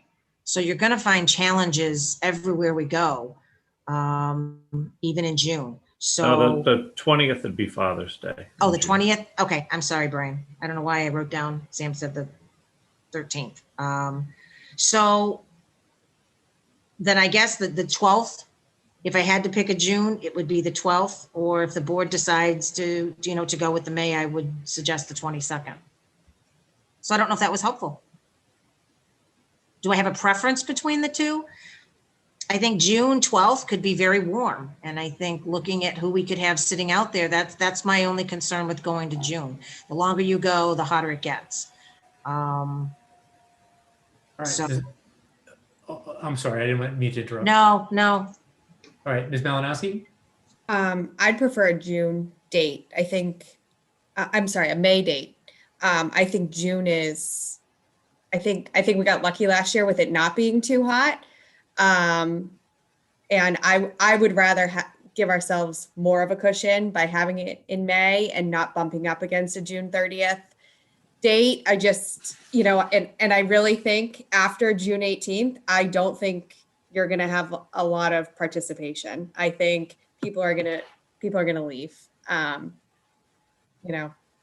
I think once school's out, you're going to lose a lot of people. So I would prefer a May 15th or a May 22nd. All right, Mr. Shea? Remind me again, what was the issue with the 5th, 6th of June? Graduation. Oh, graduation. Okay. I guess I would lean towards the 22nd, 23rd of May. I think having it in May for the reasons that Chelsea just said would be good. Gives us the fallback for June if for some reason weather isn't good, and if we can't finish in 2 days, then we can extend to a third day in June. And I just kind of think that the 15th of May is too soon. So I would settle in on the 22nd of May. All right, and Mr. Stivers. May 22. I move that we set town meeting for May 22nd. Second. Additional discussion. Would You just recommended May 22nd. No, I know it. So, no. I agree with the day. Time, though. Yeah. I Should think we that's go something earlier? I'm sorry, that's something that's going to have to be considered. But again, if as the chair kind of laid out in some of the documents that provided, the board sets this, and the board, you can override the bylaw. Obviously, you really can't do 2 sessions when you're doing this outdoors. So I think you're going to have to adjust the starting times and just kind of do one fairly long session, for the day. Yeah. So my recollection from when this citizen petition was passed to set town meeting in March, and at the time that it was to try and schedule it between the winter sports season and the start of the spring sports season. And, I think if there were sporting events in the morning, it gave people until, 1 o'clock to do it, and gave us the night. I don't know that we're going to have those restrictions. I don't know that there are going to be sporting events that conflict.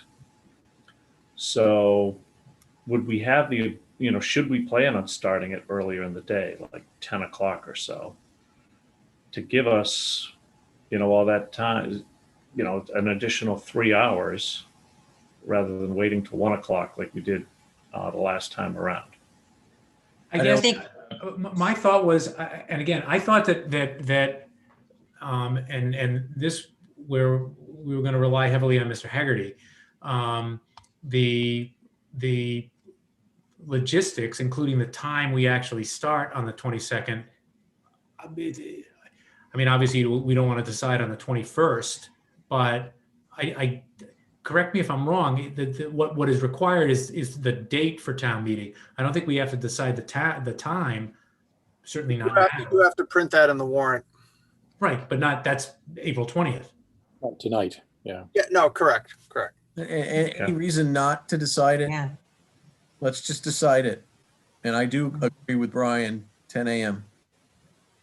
And I agree. I think also earlier is better because you're going to get a little bit of cooler weather if it happens to be a hot day, because you just never know in May, that the earlier you can start hopefully it'll accomplish a lot, and, it might be a little easier. Yeah, Jim, any issue from your perspective? No, but I want to throw some numbers out at you, dollar-wise, for this. Just a couple of thoughts here. And again, I'm just trying to think back to where discussions, there was some unsurprising discussions about issues last year that took up a lot of time. One was, for example, an issue that wasn't in the warrant. Someone didn't get a handout outside. So I just caution you in terms of making the day flow smoothly, to the extent that when your warrant goes out, you can have the budget and it's into your advantage. Okay. I think you're better off starting this at 10 than later, for sure. But I also think we have to realistically, and I've got the vendor lined up to do 2 days back to back, because you just don't know. You have 42 articles.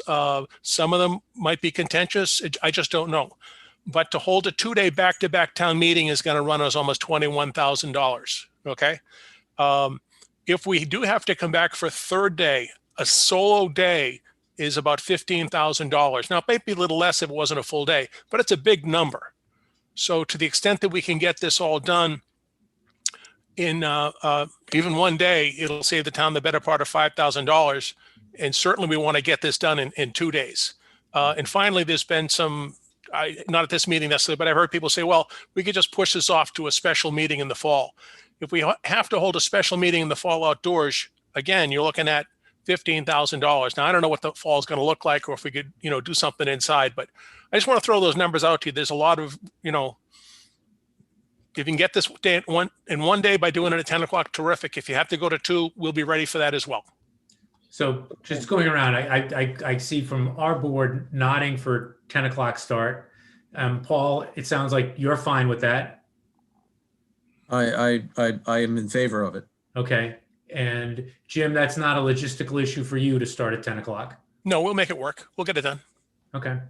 Sounds like maybe a CARES Act funding source since we're forced outside. Who knows? Yes, absolutely. I've already spoken to the town accountant about that. Yep. And let's make it an event and bring in the food trucks. We're actually talking about that, Sam. And a band. That's a good idea. We're having discussions right now about that. Okay, good. They get a party. Okay, so then I will amend my motion that we set town meeting for 10 a.m. on Saturday, May 22nd. Second. Additional discussion? None. And just want to make sure, Paul, your preference was the 15th, but you're fine with the 22nd. Well, I'm less fine than if it were the 15th, but I'll live with it. Notwithstanding Jim's point about the fall, we can talk between now and then about how to approach the lengthy number of articles. Okay. All right. So, Ms. Braccio. Aye. Mrs. Malinowski. Aye. Mr. Shea. Aye. Mr. Stivers. Aye. Mr. Healy is aye. We have a date for our town meeting. Now, the authority for doing anything with that date passes to you, Mr. Semino. Terrific. Well, remember, it only passes to Mr. Semino after the warrant is posted. Okay. So, up until the time the warrant is posted, it's still yours, Mr. Chairman. All right. Fair enough. All right. Gents, anything else? And if not, we're going to move on. All right. Good to see you both. Good night. All Take right. care. All right. Good Thank night. you, everybody.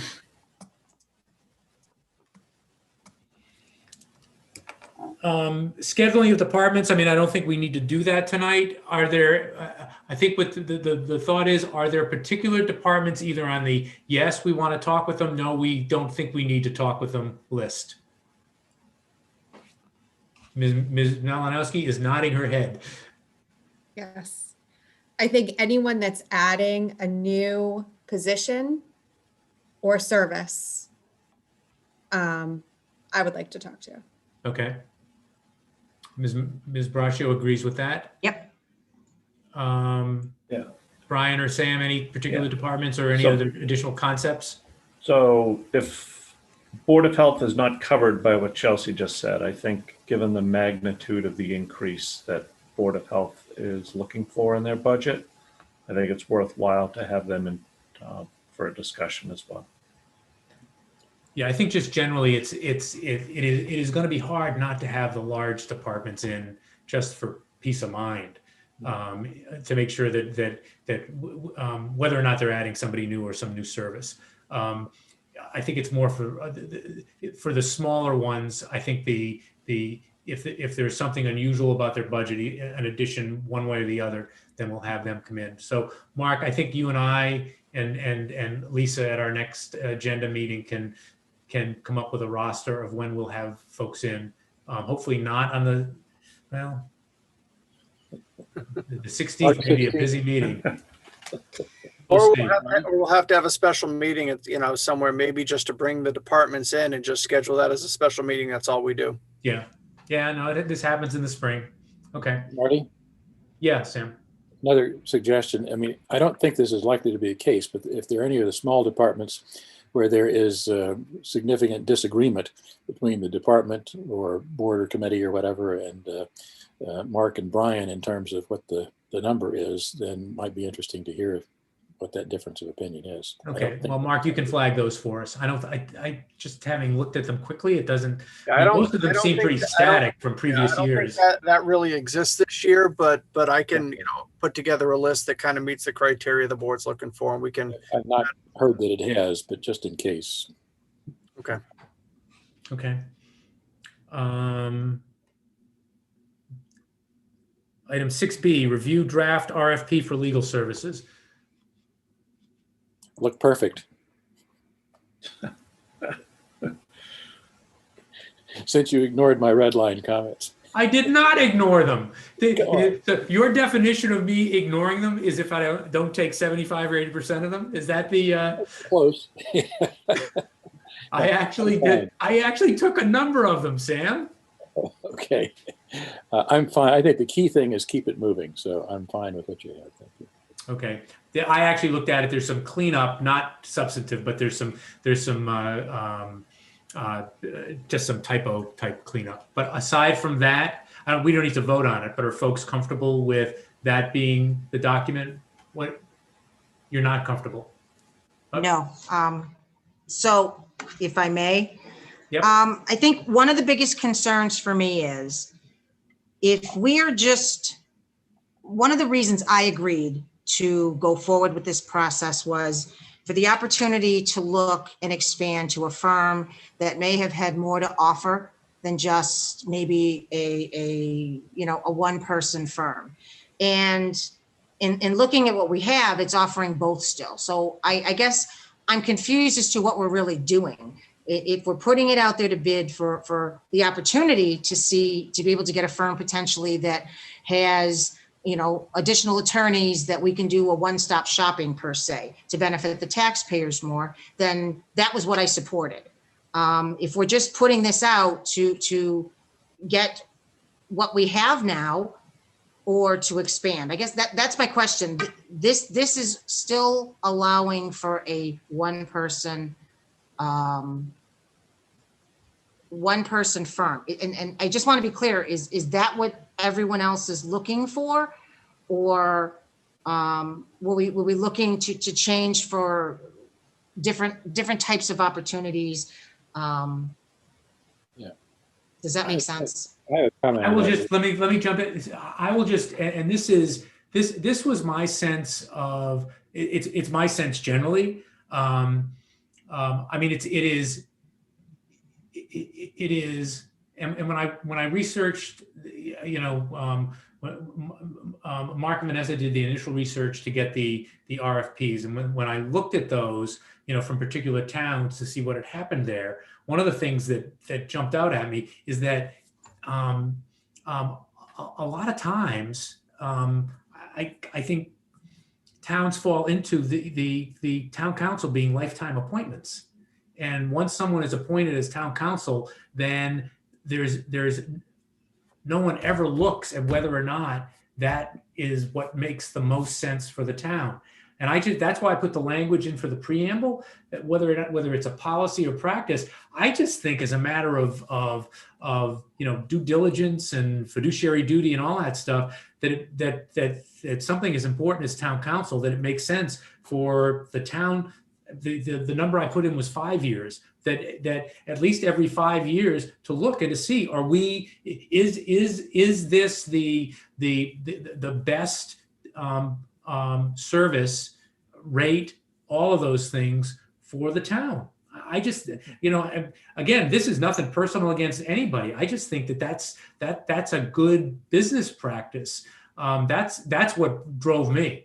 I agree with you, Lisa, that looking at whether or not, with that as sort of the construct, whether or not a firm is a better approach than a single practitioner or a two-person firm or something like that. Yeah. Absolutely part of the process. But for me, it's much more general than that. And that is, as I said, I was kind of struck by the fact that towns oftentimes treat these appointments as lifetime appointments. And I got to think never sort of test the market and see if they're getting the best value and services they can for their municipality. That's my view.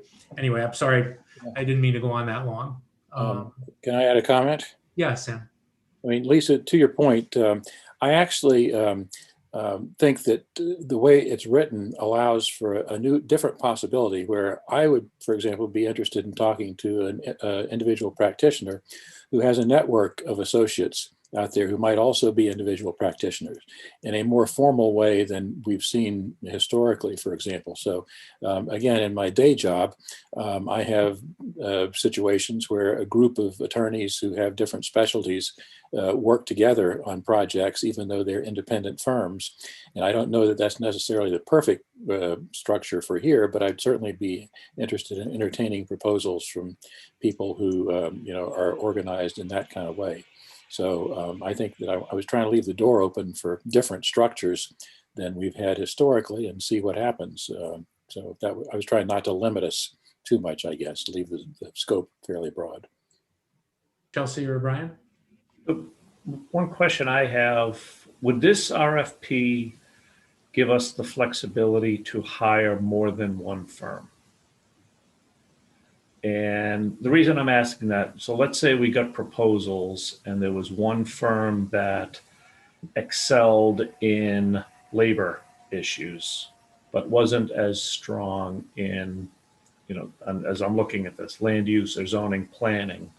And there was another firm that had a real strong component, and we thought that it was in our best interest to diversify the services and hire multiple firms. Does this give us that flexibility? I think it does. Yeah, I think it does. And I think that the way that it's not written specifically with that in mind, Brian, but I think that the way it would give the flexibility is that there's a requirement, and I think it's an important requirement, that someone be lead counsel. But I think that we could certainly, even though it's not specified in here, we could certainly make it a condition of someone being lead counsel if it fell into the sort of pattern that you described, that in order to get that position, that they agree that one of their assistant counsels, one of their network was either a particular X, firm or individual, or someone with that level of expertise. I don't think there's anything in here that would preclude that. And it actually, I think, particularly for a smaller firm, is encouraged. Right. Is that other folks' read of it as well? Yep. Yeah.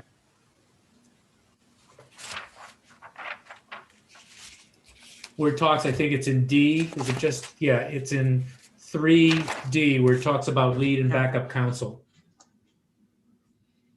I mean, what it does say is the firm shall identify a lead counsel, and the lead counsel will be responsible for coordinating the performance. Town shall have the right to approve the appointment of such lead counsel. Then the appointee must have within their firm or through established relationship at least one other. I mean, I guess, Brian, we could add in there through an established relationship or an attorney or firm designated by the town. Yeah. Yeah, and I guess the part that I was looking at was on, I guess, page 5 of 7. Yep. Paragraph 5, where we identified the different areas of expertise that we would be looking. Yep. And, as an example, let's say, I was, a lawyer and my specialty was public contracts, but I wasn't as strong in other areas. Could I submit a proposal that specifically highlighted my public contracts experience that would then allow us, and if my public contracts experience blew everybody else's out of the water, is that, yeah, we definitely want to have that firm. So let's hire them, and, public contract related work, we can have them on, on retainer to help us with. And, I mean, I guess, and have another firm that's hired if they excelled in other areas and these areas of expertise that we're calling for. I mean, I guess if I were a lawyer who was submitting a proposal in response to this, and I was a super duper planning and zoning lawyer, as was my firm, but I was less strong in other areas, that my proposal would reflect that. And I would probably, again, if you're gonna be as diligent as possible about it, you might even identify who the the backup counsel in these particular areas are that you would take on, notwithstanding your role as a lead counsel. I'm going to tell people how to do their request for proposal, but that's the sort of thing that I certainly would do. Anyway, Mark, you have your finger up? Yeah, just real quick, I think, and having seen some of these processes in the past, I think that, there may be some firms that will put together, they will bring a package, so to speak, to the table that, this firm is going to do council services and they have people on staff who do planning and zoning and these pieces. And then they're partnering with this other firm who does labor. And so you may see some proposals that will put a package together, for you. And so that I just wanted the board to be aware that, there'll be some that'll come in that'll try and make it a one-stop shopping. And then there are some that may put together packages. And then there are some that may just come in and say, we're just interested in providing labor services or just interested in providing council services for you. And Marty, I've seen single practitioners do it with affiliations to firms. So a lead counsel would be a sole practitioner and then have ship with one or more specialty firms to shore up other areas as well. So I think we could get a range of proposals, and I'm interested in sort of understanding what that might look like. That was a very long response, Lisa, to your No. to the point you raised. I appreciate it. I think, Chelsea, did you?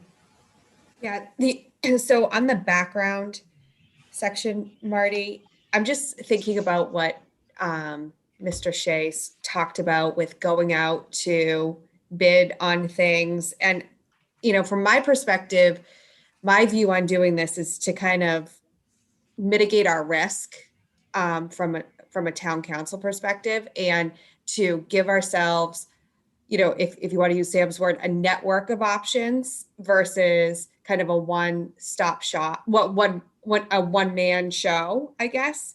And I guess the question's for Brian.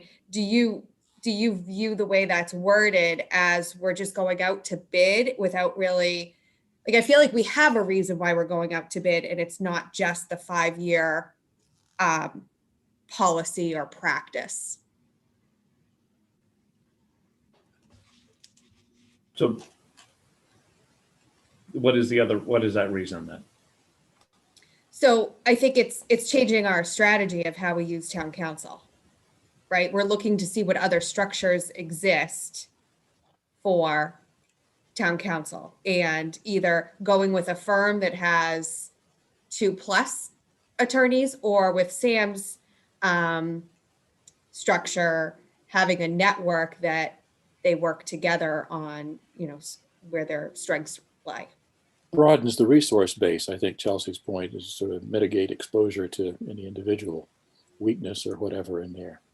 I guess I'd be inclined not to specify that as a reason for doing this. I mean, it's entirely possible. I'm pretty open-minded in this whole thing.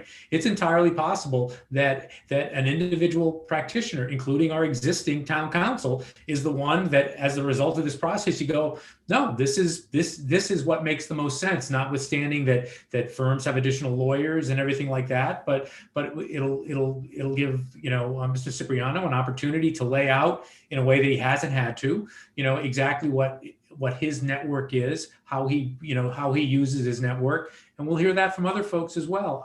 I'd rather not anticipate what makes the most sense for us with that kind of limiting language. I guess that's my view. And I guess I would also add, if there are those who are going into this, with an understanding that a change is definitely being made, then I think that it's incumbent upon us to have that discussion with the existing town council prior to putting this out.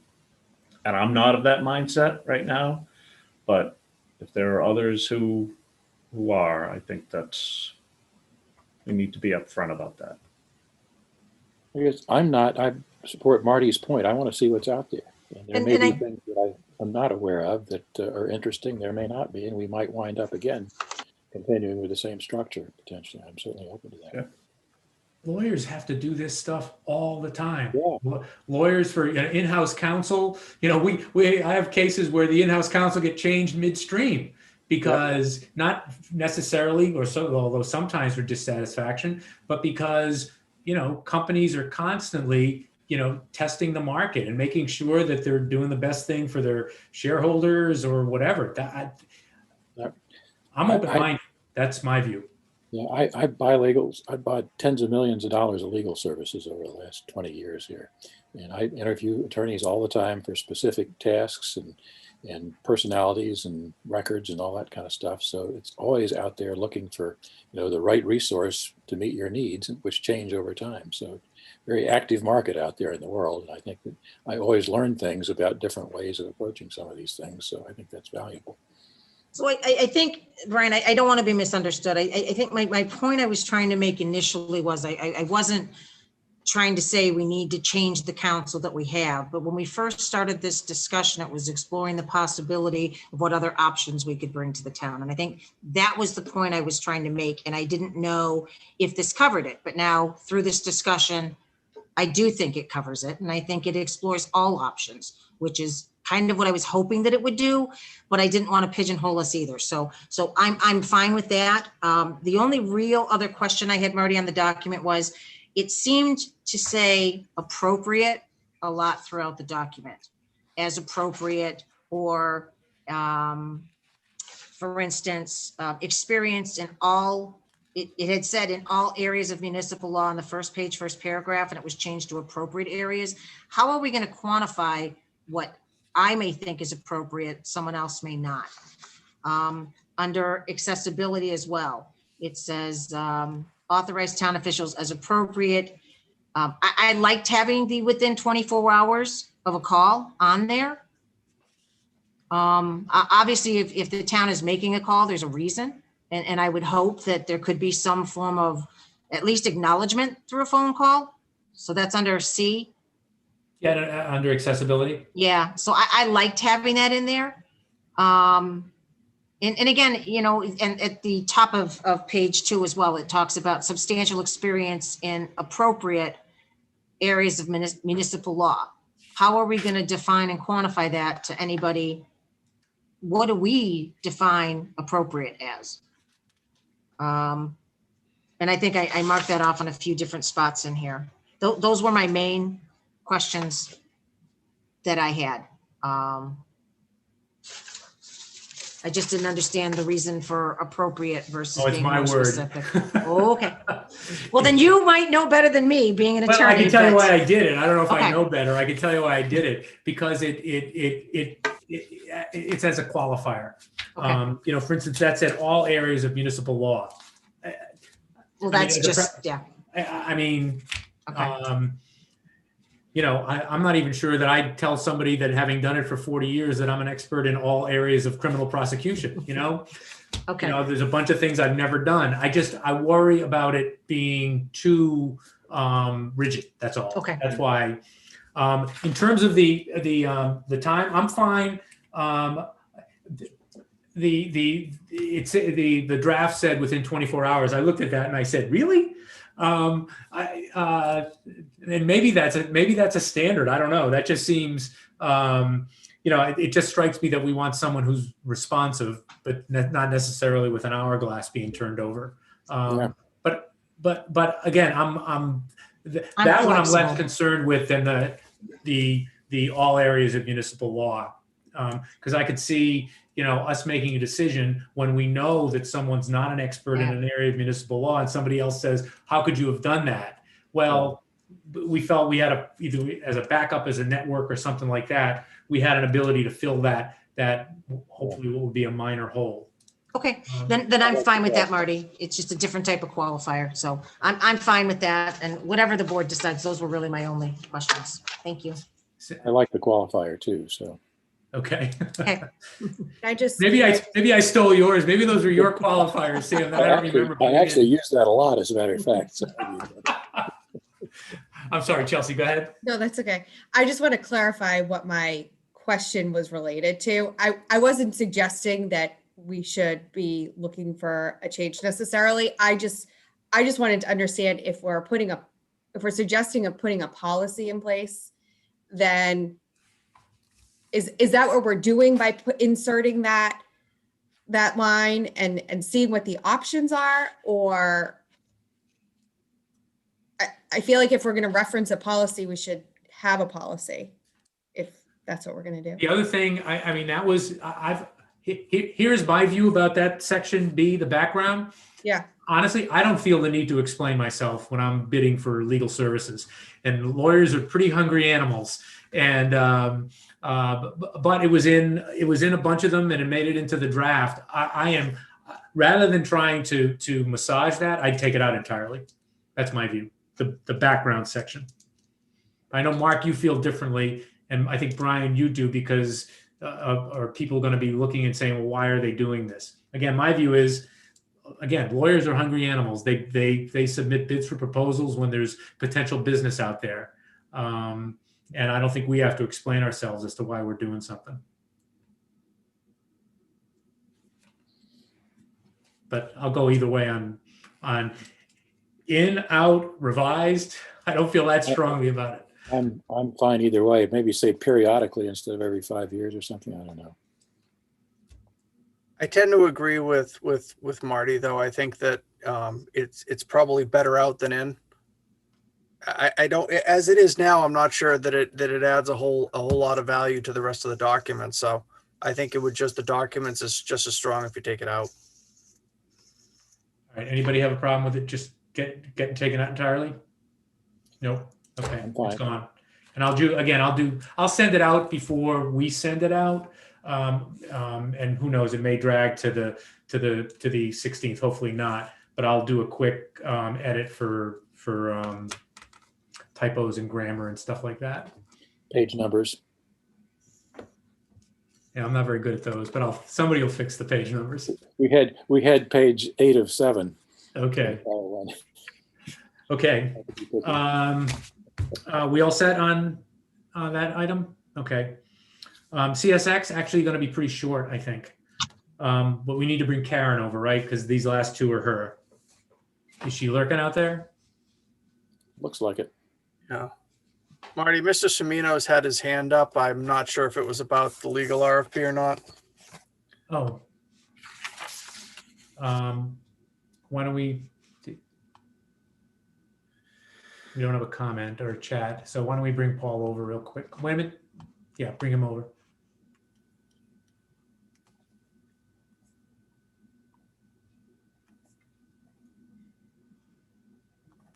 Hey, Paul. Okay, hello, can you hear me? We can.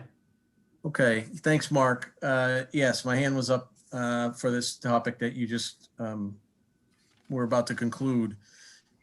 I just wanted to say that I was gratified with the clarifications that most people offered there at the end. I agreed with Brian's point. And by the way, I'm not speaking as the moderator, but I guess I'm speaking as a town official over the years in various capacities who's had occasion to interact with current town council. I sort of I had an affinity for Brian's point that if there's an intention here that's largely unspoken, it ought to be spoken to change horses. The clarifications that were offered by Marty, Sam, and Chelsea, I thought were addressed that issue. That is to say that incumbent council, what I heard is that incumbent council has every possibility of being all or part of the future solution, which, okay, I think clarifies Brian's point, and correct me if I'm not hearing that right. I understand that the desire to see what else is out there. Marty, to your point just there at the end about not explaining yourselves to those who might bid, I don't disagree with that. But you may want to think about explaining this to the voters who elected you. And so there are different audiences for which an explanation might be appropriate. And so I just wanted to offer those comments. I think that, you know, the current relationship with the incumbent town council certainly is not perfect. Certainly could use some optimization, and perhaps has run its course, but perhaps not. And I've always personally found incumbent council to have the best interest of the town in mind as he did his work for us. So I at the end of the day, wish you good luck with the process. Just wanted to offer those observations before you moved on from the item. All right, great. Thank you, Paul. On to CSX. Unless that's, no questions or comments flowing from that, right? No, okay. Included in the packet, the letter that I sent to Mr. Morrow. I hope that captured our discussion at the last meeting. I tried to. Mr. Morrow and I had a very nice follow-up conversation. He responded to the letter by saying, I'd love to have the opportunity to speak with a member of the board. I called him, we spoke for a decent amount of time. And I think actually we're in a good place. It's not a perfect place just because we've got two landowners who have different views of the world.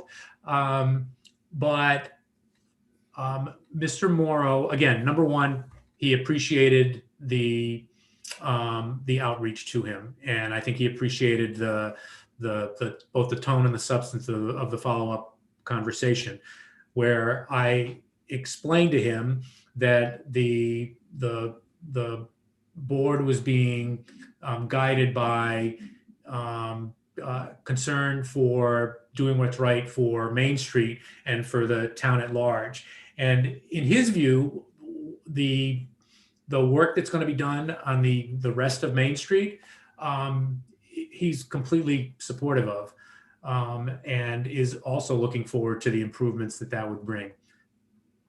In terms of the curbing, he actually is supportive of that.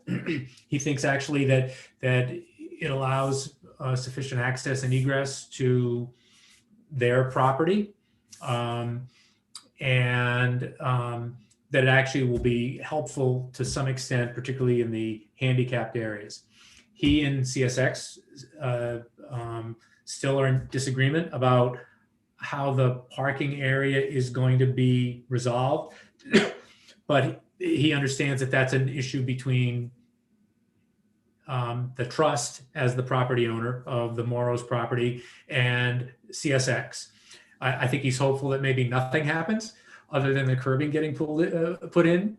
I made it clear to him that if nothing isn't what happens, if something happens, that this board, our position isn't going to change, and we remain ready, willing, and able to do whatever we can to mediate, help negotiate a resolution of the property dispute between the two landowners. I think he generally agrees with the contours of the property dispute.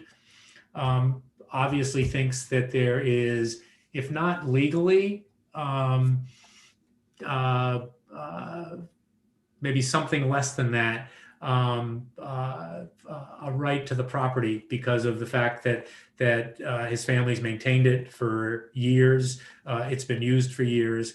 And I told him that again, we stand ready, willing, and able to try to, if it comes to that, to try to convince CSX that is in fact the case, and to push as far as we can into the CSX claimed property to give as much parking space available for that parcel of land. So good conversation. He understands that the likelihood is that this board is going to go forward with reaching an agreement on an easement with CSX that allows the work to be done on Main Street, that allows the curbing to be done, and that we'll see what the next chapter is in terms of their dealings with CSX. The one thing I did suggest to him and I said I would commit to it, and I couldn't imagine that the board would not, was that when we come up with final drawings for what the curbing will look like, that we will communicate that to him. So he'll know, so that, in other words, if the curbing that's going to go in is different than what he foresees it now, or that might be different that's on the current drawings, they'll have the opportunity to weigh in. And he was comfortable with that. So that's my spiel on the ongoing Main Street CSX saga. And if you have any questions or comments about that, fire away. Okay. So I think with that, Karen, I don't think we need to take a formal vote, but I think you have direction from the board to start negotiating the necessary easement with CSX. And again, I told CSX, I told Mr. Morrow, the Board of Selectmen isn't going to get in the middle of a private land dispute. We're not going to do any sort of blockage on that land. We will do on the public roadway the curbing that's requested by CSX. We'll run it by Mr. Morrow first, but that's the extent of the additional work we'll do for the easement. That make sense? Yes, thank you. Okay. Everybody else comfortable with that as well? Okay. All right, that puts CSX to bed. And Karen, you're going to try to put that together relatively quickly, right? So you can start getting bids out in April, maybe? Yes, that's the plan right now. And we were just holding up on that, on sending anything over to them, to CSX, until we had a definite directive. Okay. All right. Final thing is update on the shared streets grant. That's going to be you, not me. Oh, okay. So that project is actually bidding on the 11th. So on the 16th, I'm coming. I should have a new grounds contract. We're going to have the complete streets list, and then hopefully this for award. It's a kind of quick turnaround, but the companies currently that are allowed to bid it have to be approved by DOT anyway. So, and most of them that have taken papers, I already know from. They seem fine. The one thing, I'll also be here on the 16th to get some additional money for that intersection, because that complete streets grant covers sidewalks and it covers the kind of the gathering area, because that's what was allowed under that grant. So actually moving the road and the physical road work is going to have to be under other money. So we have enough Chapter 90. I think that's what I'll put in for to use Chapter 90. We should be getting a new Chapter 90 coming in this year. I think we usually get it somewhere around now. I get a notification of what I'm getting for FY22. But that won't be for this. Does that explain what you needed to know? I think so. So yeah, Sam?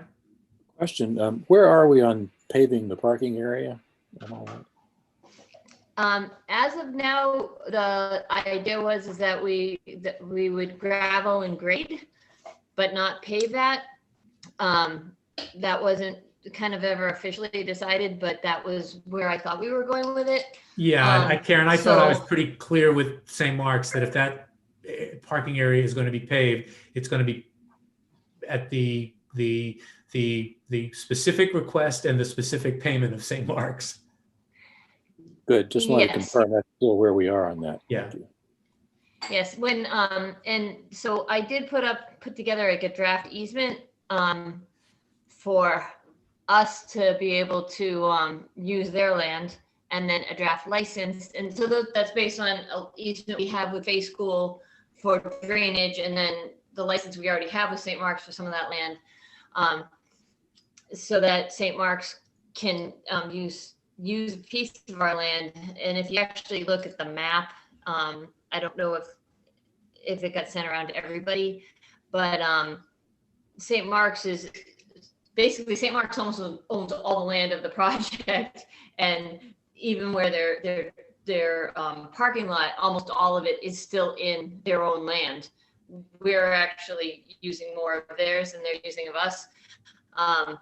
So it works out. I think it's a little bit more than double of what we're taking as an easement, and they're to what we're giving them use of as a license, if that matters to anybody. So I think I don't know when that actually needs to be decided. Yeah, I'm sorry, Karen. So I think the ask is essentially, do we want town council to start working on putting these documents in appropriate form, before we start sharing them? And then obviously providing them to St. Mark's for consideration after the board's had a chance to review them. Yeah, I think the answer is yes. Karen, I know you sent them to me. I haven't looked at them yet. I'll take a quick look at them, but I think Mark's suggestion to get them over to town council makes the most sense before we distribute them. And I'm happy to send them, Mark. There's no reason not to send them to everybody.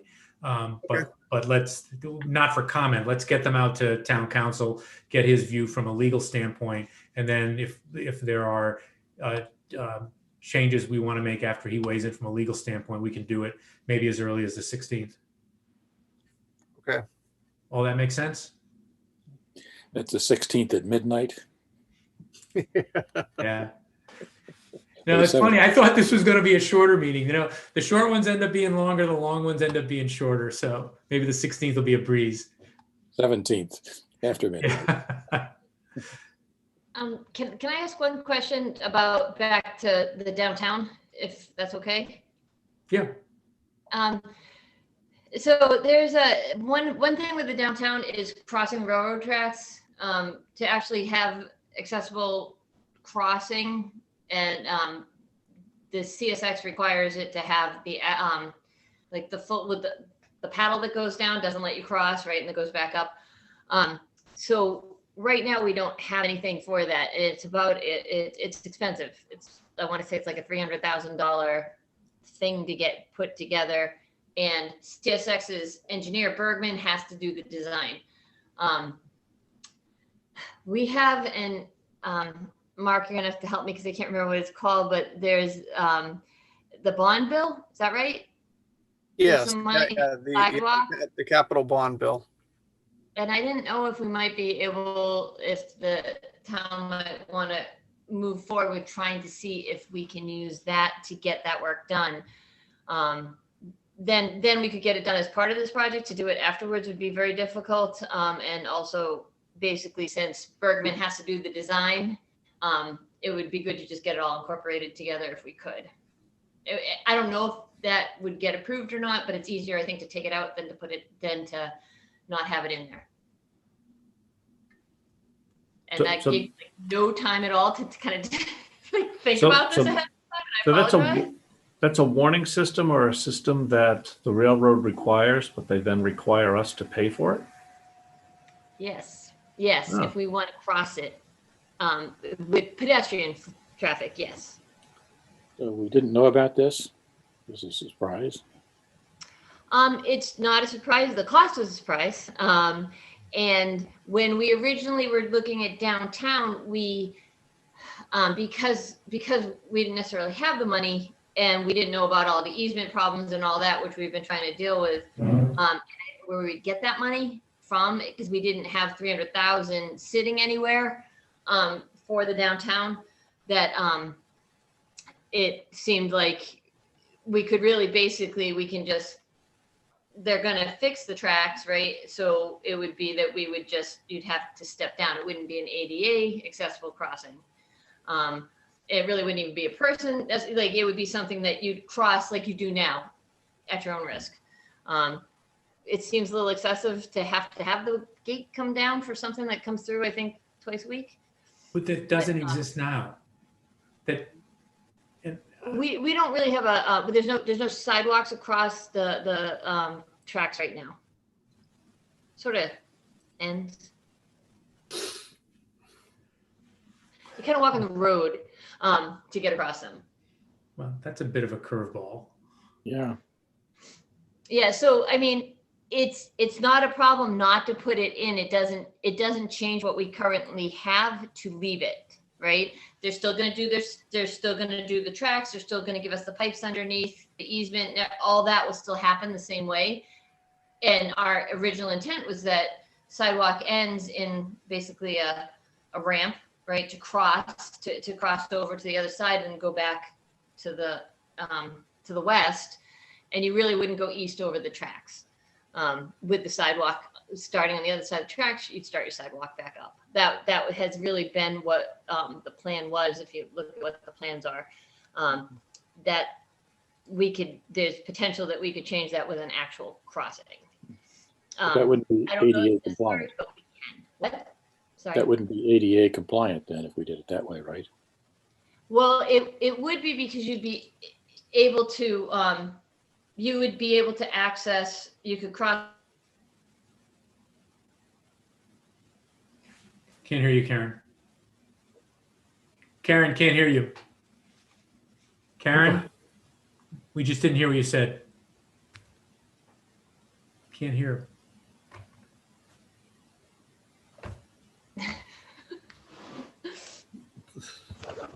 I think she's going to make signs. I'm sorry. Yeah, Isn't she the engineer? Sorry. I think Brian's going to change his profession if this keeps up.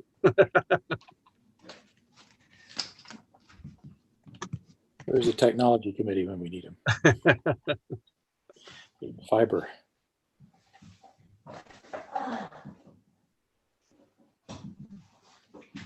I don't know if did that help? Yeah, we can hear you now. Okay. It's more battery problem than internet. Sorry. So let me maybe cut to the quick here. Do we have to do this, or it's something we could do? It's something we could do. It's not something we have to do. Okay, and then back to Sam's question, if we don't do it, are we still able to have the one side of the street sidewalk be ADA compliant? So we're ADA compliant on each section of the street, not to cross the tracks. And there's really no there's no real pedestrian access to cross the tracks either way, right? Okay. So like there's no sidewalk that crosses. So even for a fully ambulatory person, that they would not be able to cross. I mean, technically they can cross like they cross now, but it's not technically a sidewalk. But wheelchair would not be able to go across, basically. Correct. Or, someone in a walker, or, anything that might get stumped up, right? We've got at least one person that I'm aware of who goes from Colonial Gardens down there into the downtown area. So, yes, but so they can cross the way they currently cross. That would still be accessible to them, which is on the road. Yeah, I don't know. And that but it sounds like, Karen, what you're saying, because of railroad tracks being what they are, is there no way to make a sidewalk ADA compliant over a railroad track? So there is, but we can't put a sidewalk across the tracks without doing all the safety that CSX requires, which is the bar and everything. Got it. Okay. Wow. So like I said, the plan has been that we're going to kind of leave it the way it is, right? So that you basically, when you cross onto CSX's property, you're on their property, you walk across the track, and then you come back and there's a wheelchair ramp at a crosswalk that you can get back up on. Like over on the insurance side. So that's if you're heading that direction. So that's not any different than what we have right now. And that's been sort of where we were going with it originally, because again, it's the amount of money for one time a week when the thing actually would shut, or twice a week. I don't know if it's once or twice that train runs through. But that is the reason that the plan has always been to really not worry about it, but where we do have that bond bill, it might be worth trying to use that at this point.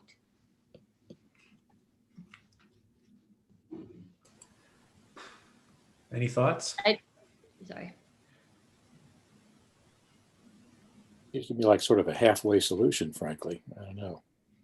Well, we're in there working. We ought to do it right if we can. Well, I think we should definitely explore whether there's a funding source for doing, but you know, $300,000 just doesn't drop from trees. So yeah. With our luck, the arm that comes down will probably hit somebody and we'll get sued. But you got to do it, I guess. Mark, is does exploring that grant option make sense?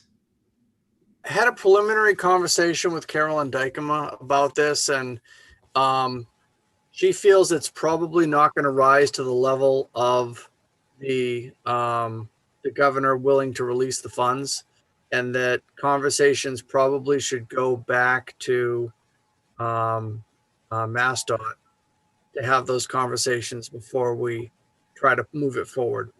So I'm not sure the capital bond bill is going to work for this one necessarily.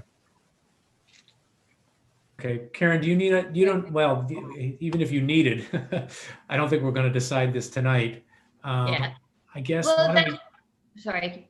If that money doesn't work, we'll see what we have in other funds, whether we have some Chapter 90 or something that we can go forward with.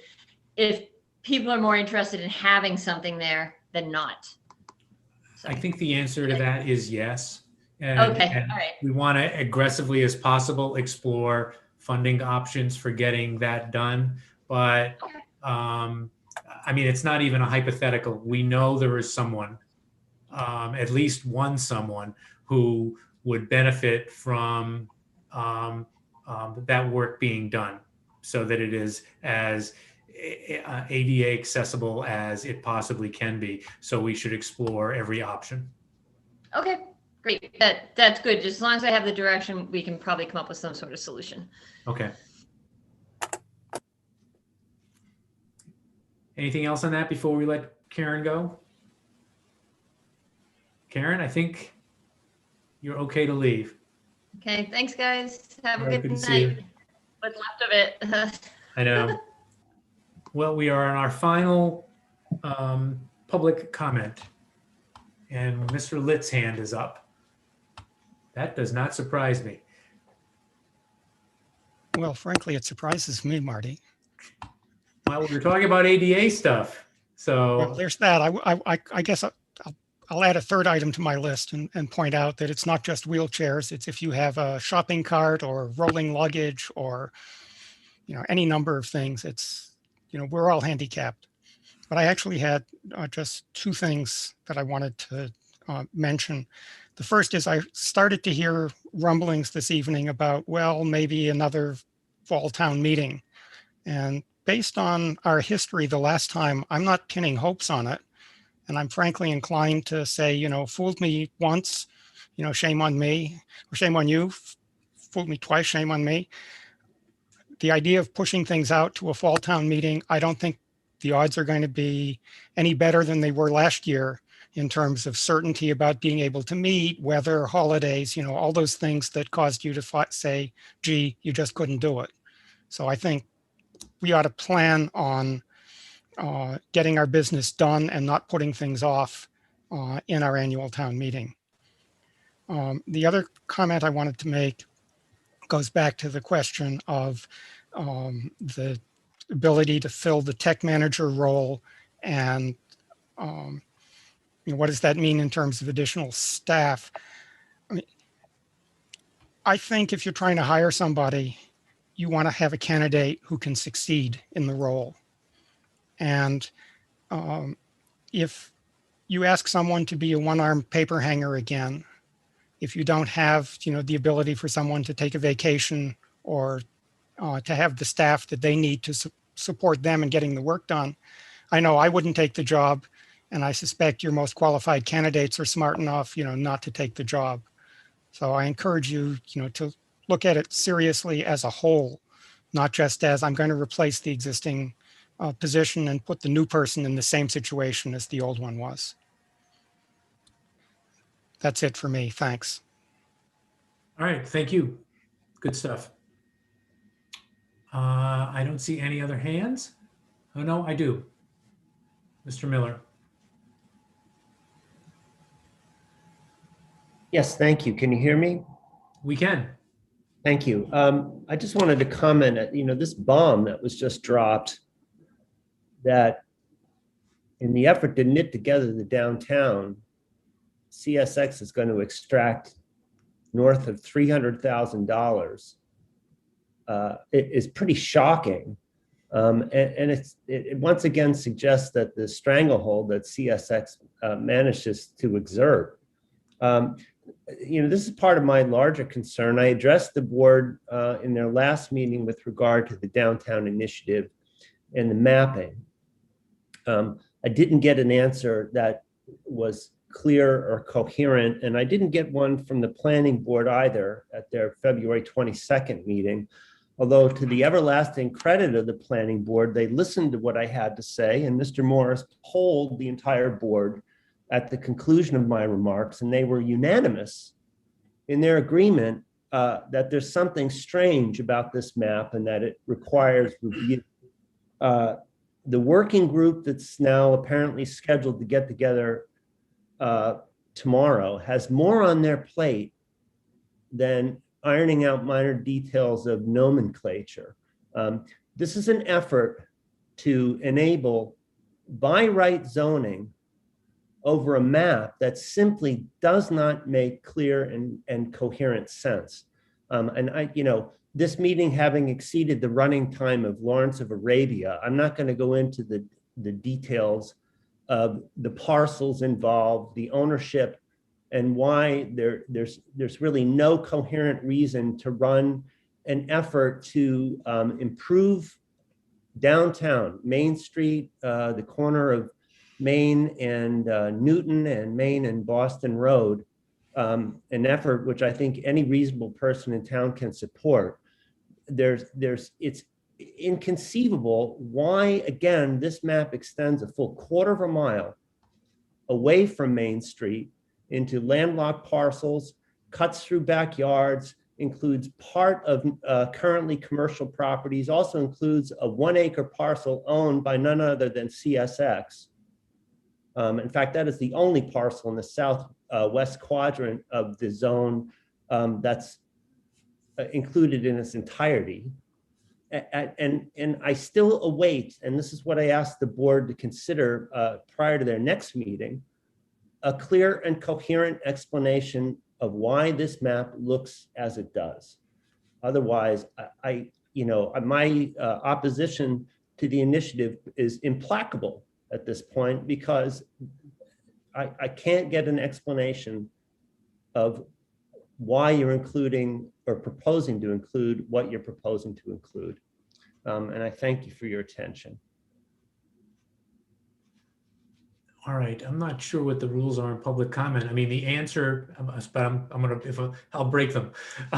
The answer to Mr. Miller and the points you raised are good ones. The map has existed for decades. I mean, it's not something that the Board of Selectmen created. It's not something that the EDC created. It's not something that the Planning Board created. The town meeting created it years and years and years ago. That map, you've been living under that map for decades. And the downtown initiative, among other things, and it's the reason we have public comment here and as part of the consideration of the initiative itself, is to get weigh-in on that. Again, the maps existed for decades and no one has ever said a word about it. As far as I know, now we have people talking about it. So that's a good thing. Well, the reason people are talking about it now is because you're proposing to enact by right zoning that's going to allow a developer, for instance, an enterprising developer, to come in and cobble together, if they're able to, a fairly large parcel out of fragments of people's backyards, the CSX land.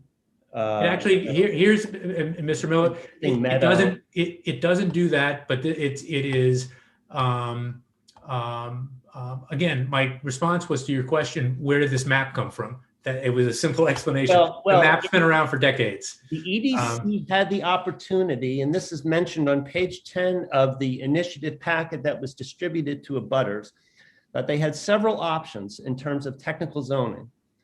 One was to create a new overlay district, which would have been more complicated because it would have required possibly additional warrant articles regarding map changes. That was an option. It was foregone.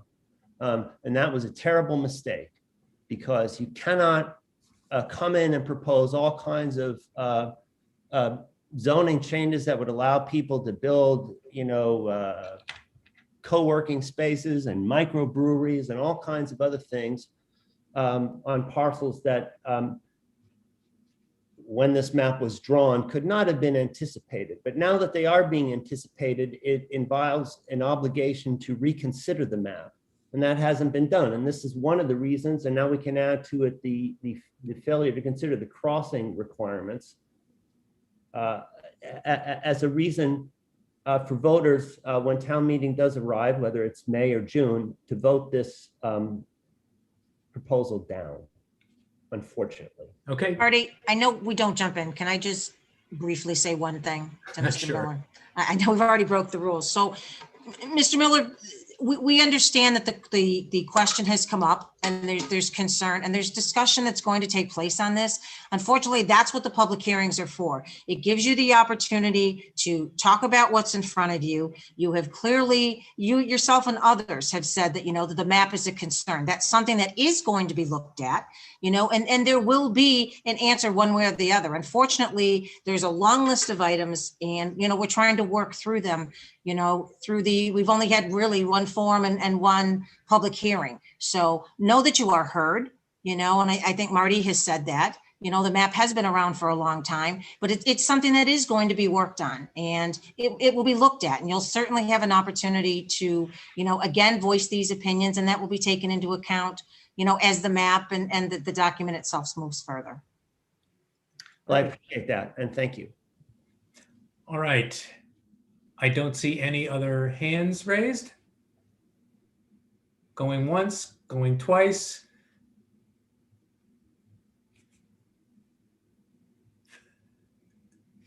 Motion to adjourn? There we Second. go. Second.